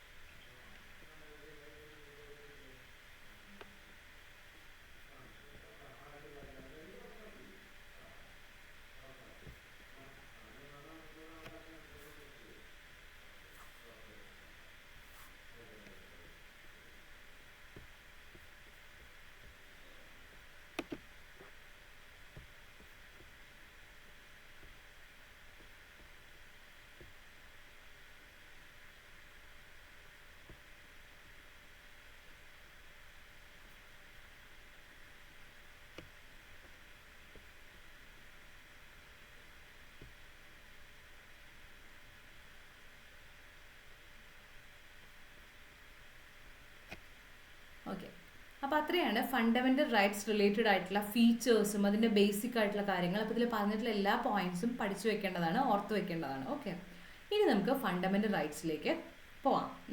അപ്പോൾ ഏതൊക്കെയാണ് ഫണ്ടമെന്റൽ റൈറ്റ്സ്, ആ ഒരു ബേസിക് ആയിട്ടുള്ള ഫീച്ചേഴ്സും അത് റിലേറ്റഡ് ആയിട്ടുള്ള കാര്യങ്ങളും പഠിച്ചു വെക്കേണ്ട പോയിന്റ്സ് എല്ലാം നമ്മൾ ഇപ്പം ഡിസ്കസ് ചെയ്തതിൽ ഉൾപ്പെടുന്നുണ്ട്. ഇനി നമുക്ക് ഫണ്ടമെന്റൽ റൈറ്റ്സിൽ ഏതൊക്കെ കാര്യങ്ങളാണ് ഇനി ഓരോ ഫണ്ടമെന്റൽ റൈറ്റ്, ഓരോ ആർട്ടിക്കിളായിട്ട് നമുക്കിനി നോക്കാം. Okay, yes. അപ്പോൾ എങ്ങനെയാണ് നമ്മൾ ഫണ്ടമെന്റൽ റൈറ്റ്സ് എന്ന് പറയുമ്പോൾ right to equality, right to freedom, right against exploitation, right to freedom of religion, cultural and educational rights, അതുപോലെ റൈറ്റ് ടു കോൺസ്റ്റിറ്റ്യൂഷണൽ റെമഡീസ്. ഈ രീതിയിലാണ് അതിനെ നമ്മൾ ഒരു ഗ്രൂപ്പ് ഓഫ് റൈറ്റ്സ് ആയിട്ട് തരംതിരിച്ചിരിക്കുന്നത്. അപ്പോൾ നമുക്ക് ഓരോന്നായിട്ട് ചെക്ക് ചെയ്യാം. അപ്പോൾ ആദ്യം തന്നെ ആർട്ടിക്കിൾ 12 മുതൽ 35 വരെയാണ് നമ്മൾ പറഞ്ഞു അല്ലേ ഫണ്ടമെന്റൽ റൈറ്റ്സിൻ്റെ ഭാഗം. അപ്പോൾ ആദ്യം ആർട്ടിക്കിൾ 12 എന്താണ്, അങ്ങനെ ഓരോ ആർട്ടിക്കിളായിട്ട് നോക്കിയിട്ട് ഇപ്പോൾ ഇതിൽ പറഞ്ഞിട്ടുള്ള എല്ലാ റൈറ്റ്സും നമുക്ക് ഡിസ്കസ് ചെയ്യാം. അപ്പോൾ ആദ്യം ആർട്ടിക്കിൾ 12. ആർട്ടിക്കിൾ 12 എന്ന് പറയുമ്പോൾ അത് ആർട്ടിക്കിൾ 12 സ്റ്റേറ്റ് എന്ന് പറയുന്ന ടേമിനെ ഡിഫൈൻ ചെയ്യാണ് ചെയ്യുന്നത്. അതായത് ഈ ഫണ്ടമെന്റൽ റൈറ്റ്സിൻ്റെ ഈ ഒരു ഭാഗം പാർട്ട് 3 വരുന്ന പാർട്ട് 3 എവിടെയൊക്കെ സ്റ്റേറ്റ് എന്ന് ഉപയോഗിക്കുന്നുണ്ടോ ആ സ്റ്റേറ്റ് എന്നുള്ളത് കൊണ്ട് എന്താണ് അർത്ഥമാക്കുന്നത് എന്നുള്ളതാണ് ആർട്ടിക്കിൾ 12 പറയുന്നത്. എന്താണ് അർത്ഥമാക്കുന്നത്? Legislative and executive organs of union government, legislative and executive organs of state government, all local authorities, statutory and non-statutory authorities. ഇത്രയും കാര്യങ്ങളാണ് സ്റ്റേറ്റ് എന്നുള്ള പദം കൊണ്ട് ഈ ഒരു പാർട്ട് 3 ഉദ്ദേശിക്കുന്നത് എന്നാണ് ആർട്ടിക്കിൾ 12 പറയുന്നത്. അപ്പോൾ സ്റ്റേറ്റ് എന്ന് പറയുമ്പോൾ എന്താണ്? യൂണിയൻ ഗവൺമെന്റിന് ലെജിസ്ലേറ്റീവും എക്സിക്യൂട്ടീവ് ഓർഗൻസ്, സ്റ്റേറ്റ് ഗവൺമെന്റുകളിലെ ലെജിസ്ലേറ്റീവും executive organs, local authorities, statutory and non statutory authorities. അപ്പോൾ ഇത്രയാണ് ഈ ഒരു സ്റ്റേറ്റ് എന്നുള്ള പദം കൊണ്ട് ഉദ്ദേശിക്കുന്നത്. അത് ആർട്ടിക്കിൾ 12 പറയുന്നു. ഇനി ആർട്ടിക്കിൾ 13 എന്താ പറയുന്നത്?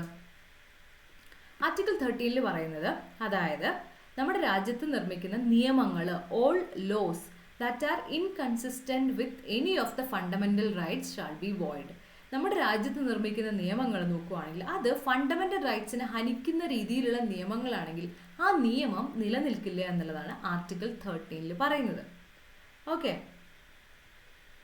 അപ്പോൾ ഈ ഒരു നിയമം ഉണ്ടാക്കുമ്പോൾ അത് ഫണ്ടമെന്റൽ റൈറ്റ്സുമായിട്ട് യോജിച്ച് പോകുന്നുണ്ടോ എന്നുള്ള കാര്യമൊക്കെ ചെക്ക് ചെയ്യാനുള്ള അവകാശം സുപ്രീം കോർട്ട് ആർട്ടിക്കിൾ 32 പ്രകാരം സുപ്രീം കോർട്ടിനും ആർട്ടിക്കിൾ 226 പ്രകാരം ഹൈക്കോർട്സിനും ഉണ്ട്. അപ്പോൾ അത്തരത്തിലുള്ളൊരു പ്രൊസീജിയറിന് രാജ്യത്തൊരു നിയമം വരുമ്പോൾ ആ നിയമം ഫണ്ടമെന്റൽ റൈറ്റ്സിനുമായി യോജിച്ച് പോകുന്ന നിയമമാണ്, നമുക്ക് തരുന്ന ഫണ്ടമെന്റൽ റൈറ്റ്സിനെ ഹനിക്കുന്ന രീതിയിലുള്ള നിയമമാണോ എന്നുള്ളതൊക്കെ ചെക്ക് ചെയ്ത് യോജിച്ച് പോകേണ്ടതെന്നുള്ള ഉറപ്പ് വരുന്ന ഒരു പ്രോസസ്സാണ് ജുഡീഷ്യൽ റിവ്യൂ. അത് ചെയ്യാനുള്ള അധികാരം സുപ്രീം കോടതിക്കും ഹൈക്കോടതിയിലുമാണ്. ഓക്കെ, സോ ആർട്ടിക്കിൾ 13 പറയുന്നത് എന്താണ്? നമുക്ക് ഒരിക്കലും ഫണ്ടമെന്റൽ റൈറ്റ്സിനെ ഹനിക്കുന്ന രീതിയിലുള്ള നിയമങ്ങൾ നമ്മുടെ രാജ്യത്ത് ഉണ്ടാക്കാൻ പറ്റില്ല എന്നുള്ളതാണ്. അപ്പോൾ ആർട്ടിക്കിൾ 12ഉം 13ഉം മനസ്സിലായല്ലോ. ഇനി ആർട്ടിക്കിൾ 14 മുതൽ അങ്ങോട്ട് നമ്മൾ ഓരോ ഫണ്ടമെന്റൽ റൈറ്റ് ആണ് നോക്കുന്നത്. അപ്പോൾ ആദ്യത്തെ ഒരു set of fundamental rights right to equality എന്നുള്ളൊരു ഹെഡിങ്ങിന്റെ കീഴിൽ വരുന്നു. ഇക്വാലിറ്റിയുമായി ബന്ധപ്പെട്ട ഫണ്ടമെന്റൽ റൈറ്റ്സ് ആണ് ആർട്ടിക്കിൾ 14 to 18. ഓക്കെ, അപ്പോൾ ആദ്യം article 14 equality before law and equal protection of law. അതായത് നമ്മുടെ രാജ്യത്ത് ഒരാൾക്ക് പോലും ഈ നിയമത്തിന് മുമ്പിൽ, അതായത് എല്ലാവരും തുല്യരാണ് നിയമത്തിന് മുമ്പിൽ എന്നാണ് പറയുന്നത്. അപ്പോൾ ഒരിക്കലും ഒരാൾക്കും നിയമത്തിന് മുമ്പിൽ എല്ലാവരും തുല്യരാണ്, എല്ലാവരും ഒരുപോലെ നിയമം സംരക്ഷിക്കുന്നു, അത്തരം കാര്യങ്ങളൊക്കെയാണ് ഈ ഒരു ആർട്ടിക്കിൾ 14 പറയുന്നത്. ഓക്കെ, ഇത് ഈ ഒരു റൈറ്റ് എല്ലാവർക്കും ഉണ്ട്. അതായത് ഞാൻ പറഞ്ഞിരുന്നു ചില റൈറ്റുകൾ സിറ്റിസൺസിന് മാത്രമാണ്, ചില റൈറ്റുകൾ അവൈലബിൾ ആവുന്നുള്ളൂ എന്നുള്ളൊരു കാര്യം നമ്മുടെ ഫണ്ടമെന്റൽ റൈറ്റ്സിലുണ്ട്. പക്ഷേ ഈ റൈറ്റ് അങ്ങനെയല്ല. ആർട്ടിക്കിൾ 14 എന്ന് പറയുന്നത് സിറ്റിസൺസോ ഫോറിനേഴ്സോ അല്ലെങ്കിൽ കമ്പനീസോ സ്റ്റാറ്റ്യൂട്ടറി കോർപ്പറേഷൻസോ രജിസ്റ്റേർഡ് സൊസൈറ്റീസോ any other type of legal person എല്ലാവർക്കും അവൈലബിൾ ആവുന്ന റൈറ്റാണ് ആർട്ടിക്കിൾ 14. ആർട്ടിക്കിൾ 14 എന്താ പറഞ്ഞാൽ ഈക്വാലിറ്റി ബിഫോർ ദ ലോ, അല്ലെ, നിയമത്തിന് മുമ്പിൽ തുല്യരാണ്, അതുപോലെ ഈക്വൽ പ്രൊട്ടക്ഷൻ ഓഫ് ലോ എന്നുള്ള രണ്ട് കാര്യങ്ങളാണ് പറയുന്നത്. അപ്പോൾ അതിൽ ഈക്വാലിറ്റി ബിഫോർ ദ ലോ എന്ന് പറയുന്നത് ഒരു ബ്രിട്ടീഷ് ഒറിജിൻ കോൺസെപ്റ്റ് ആണ്.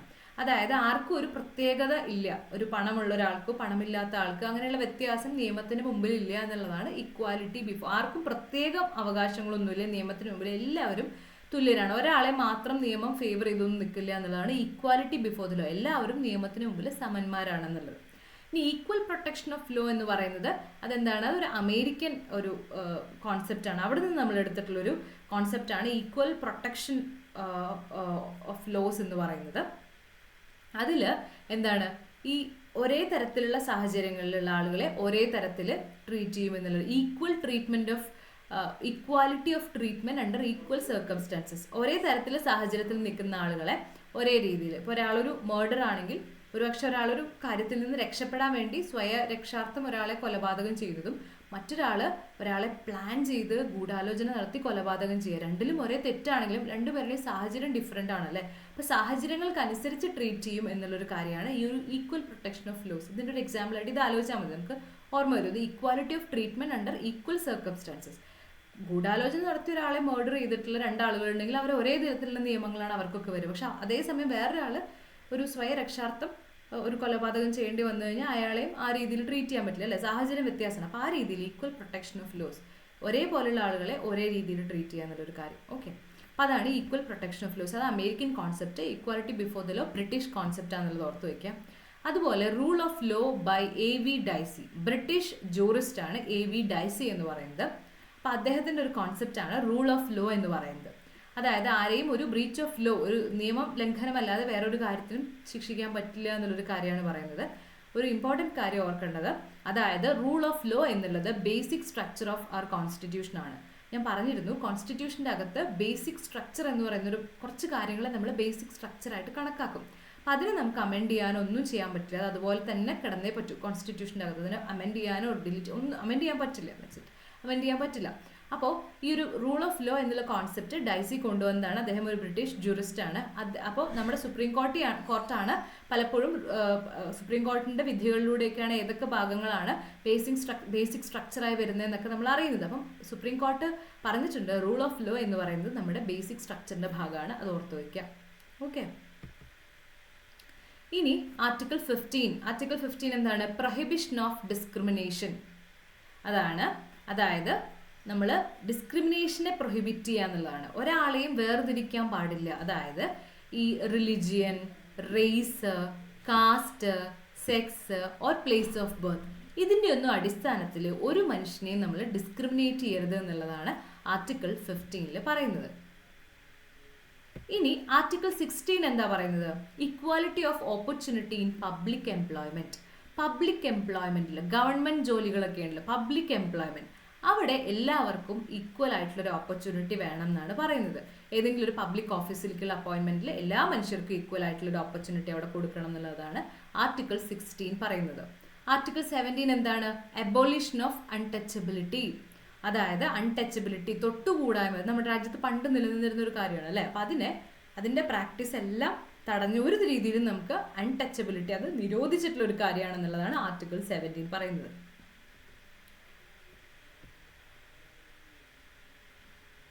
ആർട്ടിക്കിൾ 18 എന്താ പറയുന്നത്, അബോളിഷൻ ഓഫ് ടൈറ്റിൽസ് ആണ് ആർട്ടിക്കിൾ 18 പറയുന്നത്. അതായത് ആർട്ടിക്കിൾ 18 നമ്മൾ, അതായത് ഇപ്പം നമ്മുടെ രാജ്യത്ത് പ്രത്യേകം ഒരു ടൈറ്റിൽ ആർക്കെങ്കിലും കൊടുക്കുക എന്നുള്ളൊരു കാര്യമുണ്ടല്ലോ. അപ്പം അതായത് ഇതിനു മുമ്പ് ഭരണകാലത്ത് രാജാക്കന്മാരുടെ അവർക്കൊക്കെ പ്രത്യേകമായിട്ടുള്ള ടൈറ്റിലൊക്കെ ഉണ്ടായിരുന്നല്ലോ. അപ്പം അത്തരത്തിലുള്ള ഒരുപാട് ടൈറ്റിലൊക്കെ നമ്മൾ അബോളിഷ് ചെയ്തിട്ടുണ്ട്. ആകെ കൂടി നമുക്ക് ഈ ഒരു മിലിറ്ററി റിലേറ്റഡ് ആയിട്ടുള്ള ഇപ്പോൾ കേണൽ അങ്ങനെയൊക്കെയുള്ള പദവികൾ, അല്ലെങ്കിൽ അക്കാദമിക് ആയിട്ടുള്ള ഇപ്പോൾ PhD കിട്ടുക കഴിഞ്ഞാൽ ഡോക്ടർ എന്ന പേരിന് മുമ്പിൽ ചേർക്കുക, അങ്ങനെയുള്ള അക്കാദമിക് ആയിട്ടുള്ള ടൈറ്റിലുകളോ അങ്ങനെയുള്ള അല്ലെങ്കിൽ മിലിറ്ററി റിലേറ്റഡ് ആയിട്ടുള്ള ടൈറ്റിലുകളൊക്കെയാണ് നമുക്ക് ടൈറ്റിലായിട്ട് പറ്റുള്ളൂ. ബാക്കി എല്ലാ തരത്തിലുള്ള ടൈറ്റിലുകളും അബോളിഷ് ചെയ്തിട്ടുണ്ട്. സോ അതാണ് ഈ ഒരു അബോളിഷൻ ഓഫ് ടൈറ്റിൽസ് എന്ന് പറയുന്ന ഭാഗത്തിൽ അതുമായി ബന്ധപ്പെട്ട് വരുന്നത്. അതാണ് ആർട്ടിക്കിൾ 18. ഓക്കെ, അപ്പോൾ ആ റൈറ്റ് ടു ഇക്വാലിറ്റി റിലേറ്റഡ് ആയിട്ട് ആർട്ടിക്കിൾ 14 to 18 നമുക്ക് മനസ്സിലാവും. ഇനി right to freedom, article 19 to 22 right to freedom ആണ് വരുന്നത്. Article 19 to 22. അപ്പോൾ ആദ്യം തന്നെ ആർട്ടിക്കിൾ 19 പ്രധാനപ്പെട്ടതാണ്. ആർട്ടിക്കിൾ 19 എന്താണ്, പ്രൊട്ടക്ഷൻ ഓഫ് 6 റൈറ്റ്സ്. 6 റൈറ്റ്സ് ആണ് പ്രൊട്ടക്ട് ചെയ്യുന്നത് ആർട്ടിക്കിൾ 19. അത് ഏതൊക്കെയാണെന്നുള്ളത് ഓർത്ത് വയ്ക്കാം. അതായത് freedom of speech and expression, right to assemble peacefully and without arms. അപ്പോൾ നമുക്ക് സ്പീച്ച് ആൻഡ് എക്സ്പ്രഷനുള്ള ഫ്രീഡം, ആളുകൾക്ക് ഒത്തുചേരാൻ പീസിബിളി, ആംസ് ഒന്നും ഇല്ലാതെ, ആയുധങ്ങളൊന്നും ഇല്ലാതെ പീസ്ഫുൾ ആയിട്ടുള്ള ഒത്തുചേരാനുള്ള ഫ്രീഡം. അതുപോലെ right to form associations or unions or cooperative societies. ആളുകൾക്ക് അസോസിയേഷൻസോ യൂണിയൻസോ കോപ്പറേറ്റീവ് സൊസൈറ്റീസോ ഒക്കെ ഫോം ചെയ്യാൻ സാധിക്കും. രാഷ്ട്രീയ പാർട്ടികളൊക്കെ അങ്ങനെയാണ് ഫോം ചെയ്യുന്നത് അല്ലേ. അതുപോലെ right to move freely throughout the territory of India, ഇന്ത്യയിൽ എവിടെയും നമുക്ക് ഫ്രീ ആയിട്ട് മൂവ് ചെയ്യാം. Right to reside and settle in any, അതുപോലെ തന്നെ നമ്മുടെ രാജ്യത്ത് എവിടെയും നമുക്ക് സെറ്റിൽ ചെയ്യാനുള്ളതും താമസിക്കാനൊക്കെയുള്ള സ്വാതന്ത്ര്യം. അതുപോലെ തന്നെ നമുക്ക് ഏതൊരു പ്രൊഫഷനും, നമുക്ക് ഇല്ലീഗൽ അല്ലാത്ത ഏതൊരു തരത്തിലുള്ള പ്രൊഫഷനും സ്വീകരിക്കാനുള്ള സ്വാതന്ത്ര്യം. ഇങ്ങനെയുള്ള 6 സ്വാതന്ത്ര്യങ്ങളാണ് ഈ ഒരു ആർട്ടിക്കിൾ 19 പറയുന്നത്.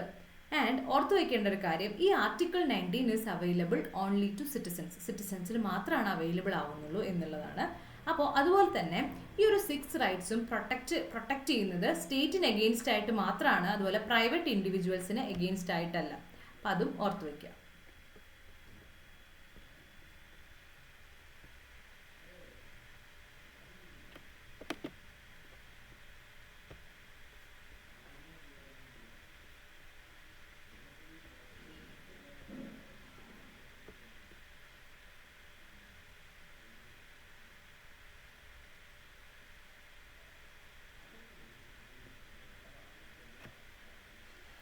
ഇനി ആർട്ടിക്കിൾ 20 നമുക്ക് നോക്കാം.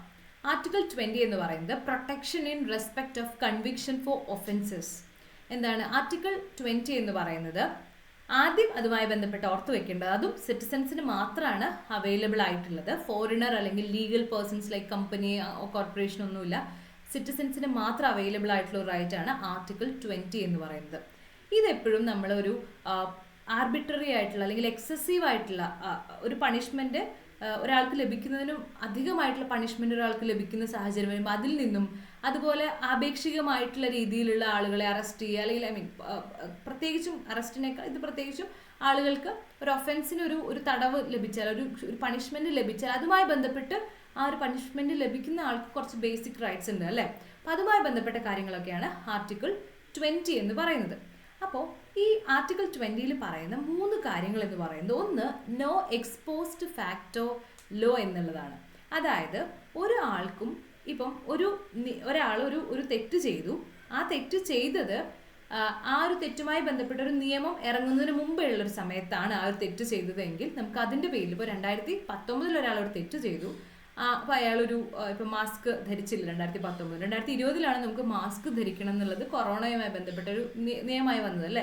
അപ്പം ഒരിക്കലും അയാൾക്ക് 2019 മാസ്ക് ധരിച്ചില്ല, മുൻകാല പ്രാബല്യം വെച്ചിട്ട് നമുക്ക് ഒരിക്കലും കേസ് എടുക്കാൻ പറ്റില്ല. അപ്പം അത്രയില്ല. അതാണ് നോ എക്സ്പോസ്ഡ് ഫാക്ടർ ലോ എന്ന് പറയുന്നത്. അപ്പോൾ ഒരാളെ നമ്മൾ ഒരാൾക്ക് ഒരു പണിഷ്മെന്റ് വിധിക്കാൻ പറ്റില്ല എന്തിലെ ബേസിസ് ഓഫ് മുൻകാല പ്രാബല്യത്തിൽ ഒരു നിയമം വെച്ചിട്ടുണ്ട്. 2020 വന്ന നിയമം എടുത്തിട്ട് നമ്മൾ 2019 അയാളത് ചെയ്തില്ല എന്ന് പറഞ്ഞ് നമുക്ക് കേസ് എടുക്കാൻ പറ്റില്ല. അതാണ് നോ എക്സ്പോസ്ഡ് ഫാക്ടോ ലോ.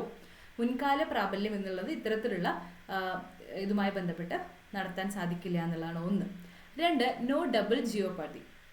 അതായത് ഒരാളെ ഒരേ കുറ്റത്തിന്, ഒരാളൊരു കുറ്റം ചെയ്തു അതിൻ്റെ പേരിൽ 2 തവണ അയാൾക്ക് ശിക്ഷ ലഭിക്കാൻ സാധിക്കില്ല. അയാൾക്ക് വേറെ കാര്യങ്ങളിൽ ശിക്ഷ ലഭിക്കാം, പക്ഷെ ഒരേ കുറ്റത്തിന് വീണ്ടും 2 തവണയൊന്നും ഒരാൾക്ക് ശിക്ഷ അനുഭവിക്കാൻ പറ്റില്ല എന്നുള്ളതാണ്, പണിഷ് ചെയ്യാൻ പറ്റില്ല എന്നുള്ളതാണ് പറയുന്നത് സെയിം ഒഫൻസിന്. Okay. Then no self incrimination. ഒരാൾക്ക് ഒരിക്കലും സ്വയം അയാൾക്കെതിരെ സാക്ഷി പറയാൻ ഒരാളെ നിർബന്ധിക്കരുത്. ഒരാൾക്ക് ഒരിക്കലും അയാളെ സെൽഫായിട്ട് അയാൾക്കെതിരെ സാക്ഷി പറയുക എന്നുള്ളത് സാധിക്കില്ല. ഓക്കെ. അയാൾക്കെതിരെ അയാൾക്ക് തന്നെ സാക്ഷി പറ്റില്ല എന്ന്. അപ്പോൾ ഇത്രയാണ് ആർട്ടിക്കിൾ 20 പറയുന്നത്. ഇനി ആർട്ടിക്കിൾ 21 വളരെ ഇമ്പോർട്ടൻ്റ് ആയിട്ടുള്ളൊരു ആർട്ടിക്കിൾ തന്നെയാണ്, protection of life and personal liberty എന്ന് പറയുന്നത്. അതായത് ഒരാൾക്കും അയാളുടെ ലൈഫ്, ജീവിതവും പേഴ്സണൽ ലിബർട്ടിയും ഇത് രണ്ടും ഒരിക്കലും നഷ്ടപ്പെടാൻ പാടില്ല. അതൊരു നിയമത്തിൻ്റെ രീതിയിൽ നിയമപരമായ എന്തെങ്കിലും ഒരു കാര്യത്തിലല്ലാതെ ഒരു തരത്തിലും ഒരാളുടെ ലൈഫിനും പേഴ്സണൽ ലിബർട്ടിക്കും യാതൊരു വിധത്തിലുള്ള പ്രശ്നവും വരാൻ പാടില്ല. ഈ ആർട്ടിക്കിൾ 21 2 റൈറ്റ്സ് ആണ് പ്രൊവൈഡ് ചെയ്യുന്നത്. റൈറ്റ് ടു ലൈഫും റൈറ്റ് ടു പേഴ്സണൽ ലിബർട്ടിയുമാണ്. ഓക്കെ. ആൻഡ് ഈ ഒരു റൈറ്റ് ആർട്ടിക്കിൾ 21 എന്ന് പറയുന്നത് സിറ്റിസൻസിനും നോൺ സിറ്റിസൻസിനും ഒക്കെ അവൈലബിൾ ആണ് എന്നുള്ളത് ഓർത്ത് വയ്ക്കുക. അതുപോലെ അത് പ്രൈവറ്റ് ഇൻഡിവിജ്വൽസിന് എഗെയിൻസ്റ്റ് നമുക്ക് ഉപയോഗിക്കാൻ പറ്റില്ല. ഈ റൈറ്റ് സ്റ്റേറ്റിന് എഗെയിൻസ്റ്റ് മാത്രമാണ് നമുക്ക് ഉപയോഗിക്കാൻ സാധിക്കുള്ളൂ.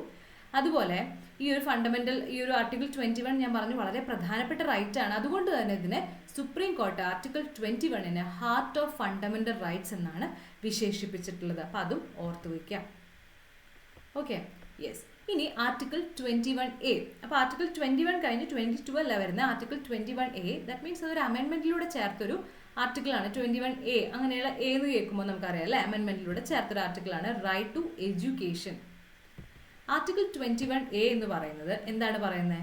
സ്റ്റേറ്റിന്റെ ഡ്യൂട്ടിയാണ്. സ്റ്റേറ്റ് എന്ന് പറയുമ്പോൾ ഗവൺമെന്റിന്റെ അല്ലെ ഡ്യൂട്ടിയാണ് ഫ്രീ ആൻഡ് കമ്പൽസറി എഡ്യൂക്കേഷൻ.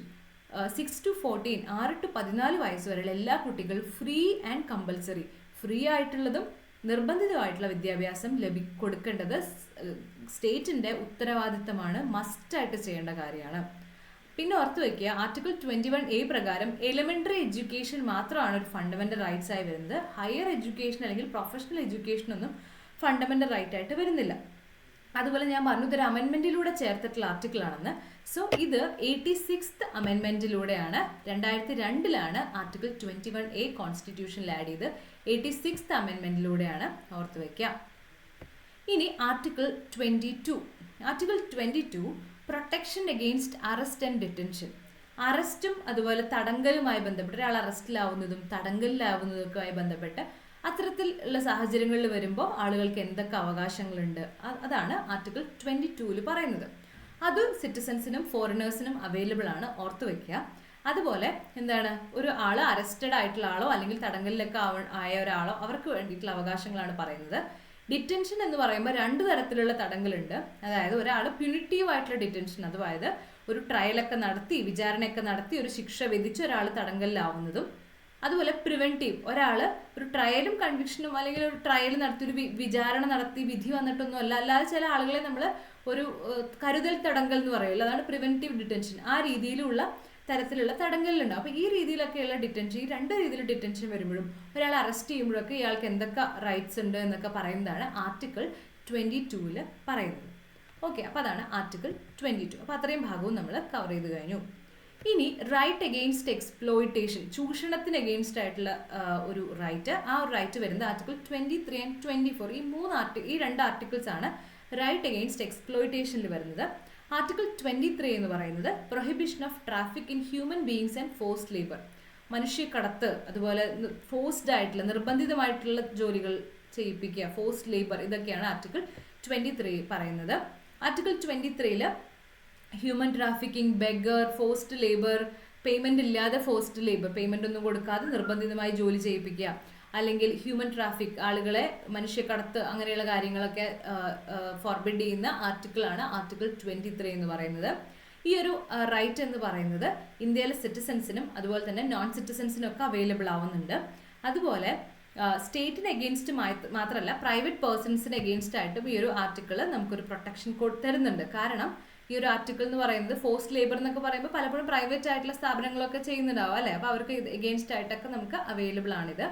അതുപോലെ ഇമ്മോറൽ ട്രാഫിക് പ്രിവെൻഷൻ ആക്ട് 1956, ഈ ഒരു ആക്ട് ഇതുമായി ബന്ധപ്പെട്ട കാര്യങ്ങളൊക്കെ വയലേഷൻ ഉണ്ടാകുമ്പോൾ ഈ ഒരു ആക്ട് ഇതിനുമായി ബന്ധപ്പെട്ട് രൂപീകരിച്ചൊരു ആക്ടാണ്.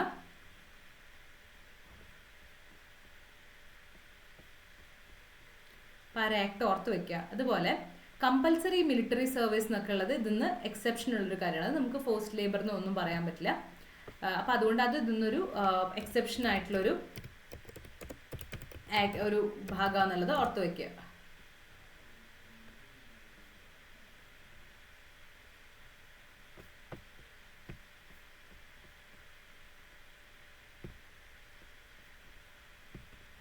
ഈ ആർട്ടിക്കിൾ 24 എന്താണ്?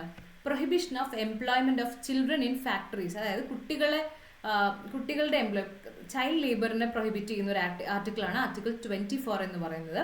അതായത് 14 വയസ്സിന് താഴെയുള്ള കുട്ടികളുടെ ഡേഞ്ചറസ് ആയിട്ടുള്ള ജോലികൾ, ഫാക്ടറീസിൽ, മൈൻസിൽ, അവിടെയൊക്കെ ജോലി ചെയ്യുന്ന കുട്ടികളുടെ ജോലി ചെയ്യിപ്പിക്കാനുള്ള അതിനെ തടയുന്നതാണ് ആർട്ടിക്കിൾ 24 എന്ന് പറയുന്നത്. ഓർത്ത് വെക്കേണ്ട കാര്യം, ഈ ഒരു ആർട്ടിക്കിളിൽ ഒരിക്കലും ഈ 14 വയസ്സിന് താഴെയുള്ള കുട്ടികളെ ഈ ഇന്നസെന്റ് ആയിട്ടുള്ള വർക്ക്, ചെറിയ ചെറിയ ജോലികളൊന്നും ചെയ്യുന്നതിന് പ്രൊഹിബിറ്റ് ചെയ്യുന്നില്ല. ഡേഞ്ചറസ് ആയിട്ടുള്ള ജോലികൾ ചെയ്യുന്നതിനാണ് ആക്ച്വലി ഈ ഒരു ആർട്ടിക്കിൾ, ഈ ഒരു കോൺസ്റ്റിറ്റ്യൂഷനകത്ത് ഈ ഒരു ഫണ്ടമെന്റൽ റൈറ്റ് ആർട്ടിക്കിൾ 24 പ്രിവെന്റ് ചെയ്യുന്നുള്ളൂ. പക്ഷേ നമ്മൾ എന്താണ്, നമ്മുടെ ഗവൺമെന്റ് നിയമത്തിലൂടെ അതിൽ മാറ്റം വരുത്തി, നിയമത്തിലൂടെ ഇത് കുറച്ചും കൂടെ സ്ട്രോങ് ആക്കിയിട്ടുണ്ട്.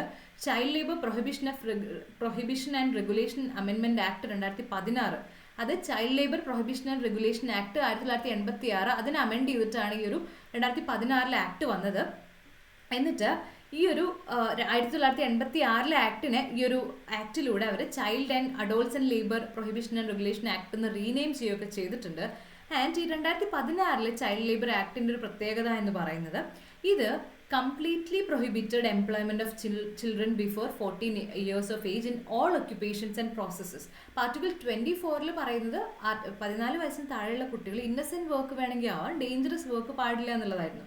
അത് നമ്മുടെ ഫണ്ടമെന്റൽ റൈറ്റിൽ പെടുന്ന കാര്യം. പക്ഷേ ഈ ഒരു 2016 ആക്ടിലൂടെ, ചൈൽഡ് ലേബർ ആക്ടിലൂടെ എന്ത് ചെയ്തു, 14 വയസ്സിന് താഴെയുള്ള കുട്ടികൾ ഇന്നസെന്റ് വർക്ക് എന്നോ ഒന്നുമില്ല, ഒരു തരത്തിലുള്ള ജോലിയും ചെയ്യാൻ പറ്റില്ല എന്നുള്ള രീതിയിൽ നിയമം വന്നിട്ടുണ്ട്. അതുപോലെ ഈ ഒരു നിയമത്തിലൂടെ ഒരു കാര്യം കൂടെ ചെയ്തത്, ഈ അഡോൾസെൻസ്, ഈ 14 വയസ്സിന് മുകളിലുള്ള കുട്ടികളുണ്ട്, 14 to 18 വരെയുള്ള കുട്ടികൾ, അവരെ ഹസാർഡസ് ആയിട്ടുള്ള ഒക്യുപ്പേഷൻസിൽ അവർക്ക് ചെയ്യാൻ പറ്റില്ല. അപ്പോൾ ആദ്യം നമുക്ക് ആർട്ടിക്കിൾ പ്രകാരം 14 വയസ്സിന് താഴെയുള്ള കുട്ടികൾ ഇന്നസെന്റ് വർക്ക് ഒക്കെ ചെയ്യാം, പക്ഷേ ഡേഞ്ചറസ് ആയിട്ടുള്ള കാര്യങ്ങൾ ചെയ്യേണ്ട. പ്ലസ് 14 മുകളിലുള്ള കുട്ടികളുടെ കാര്യം പരാമർശിക്കുന്നേ ഉണ്ടായിരുന്നില്ല. പക്ഷേ ഈ ഒരു ആക്ടിലൂടെ നമ്മൾ 14 വയസ്സിന് താഴെയുള്ള കുട്ടികൾക്ക് ഒരു തരത്തിലുള്ള ചൈൽഡ് ലേബറും ഒരു തരത്തിലുള്ള ജോലിയും ചെയ്യാൻ പറ്റില്ല എന്നുള്ളത് അതെല്ലാം പ്രൊഹിബിറ്റ് ചെയ്തു. പ്ലസ് 14 to 18 വയസ്സ് വരെയുള്ള കുട്ടികളെ ഡേഞ്ചറസ് ആയിട്ടുള്ള സാഹചര്യങ്ങളിൽ വർക്ക് ചെയ്യിക്കാൻ പാടില്ല എന്നുള്ളതും ഈ ഒരു ആക്ടിലൂടെ കൊണ്ടുവന്നു. അപ്പം അത് ഓർത്ത് വയ്ക്കാം. ഇനി right to freedom of religion അതുമായി ബന്ധപ്പെട്ട ആർട്ടിക്കിൾസ് വരുന്നത് ആർട്ടിക്കിൾ 25 to 28 വരുന്ന ഭാഗത്താണ്. ഓക്കെ, അപ്പോൾ ആർട്ടിക്കിൾ 25 എന്ന് പറയുന്നത് freedom of conscience, profession and practice and propagation of religion. ഈ ഒരു right article 25 freedom of religion നമുക്ക് പ്രൊഫസ് ചെയ്യാനും പ്രാക്ടീസ് ചെയ്യാനും അത് പ്രചരിപ്പിക്കാനൊക്കെയുള്ള അവകാശം തരുന്നത് ആർട്ടിക്കിൾ 25 ആണ്.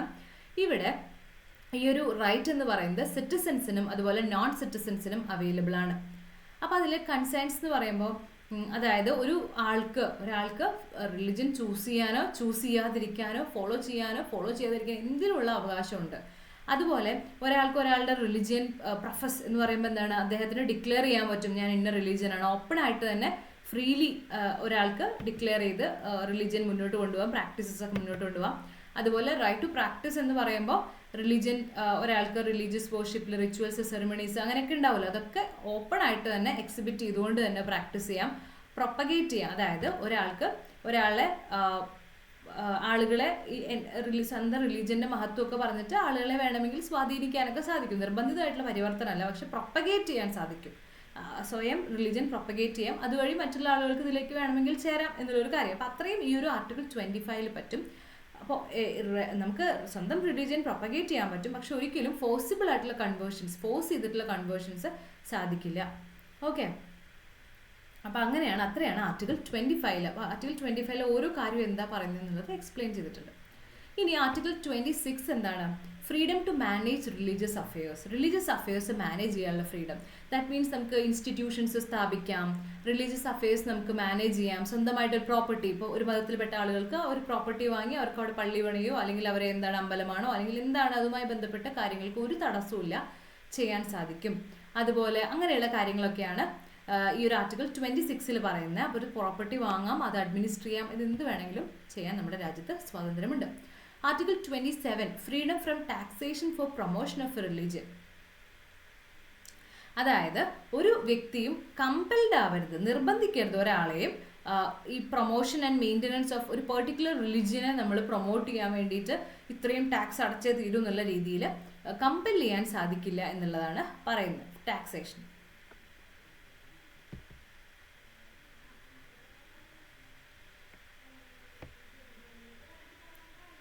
ഇനി ആർട്ടിക്കിൾ 28 നോക്കുവാണെങ്കിൽ freedom from attending religious instruction. എന്താണ് ആർട്ടിക്കിൾ 28 പറയുന്നത്? ഒരു റിലീജിയസ് ഇൻസ്റ്റിറ്റ്യൂഷൻസ്, അതായത് state government full government maintain ചെയ്യുന്ന ഇൻസ്റ്റിറ്റ്യൂഷൻസിൽ ഒരിക്കലും റിലീജിയസ് ആയിട്ടുള്ള ഇൻസ്ട്രക്ഷൻസ് ഒന്നും പ്രൊവൈഡ് ചെയ്യാൻ പാടില്ല എന്നുള്ളതാണ് ആർട്ടിക്കിൾ 28 മെയിനായിട്ട് പറയുന്നൊരു കാര്യം. അത്രയാണ് റിലീജിയസ് ഫ്രീഡവുമായി ബന്ധപ്പെട്ട ആർട്ടിക്കിൾസ്. ഇനി cultural and educational rights. Okay, cultural and educational rights.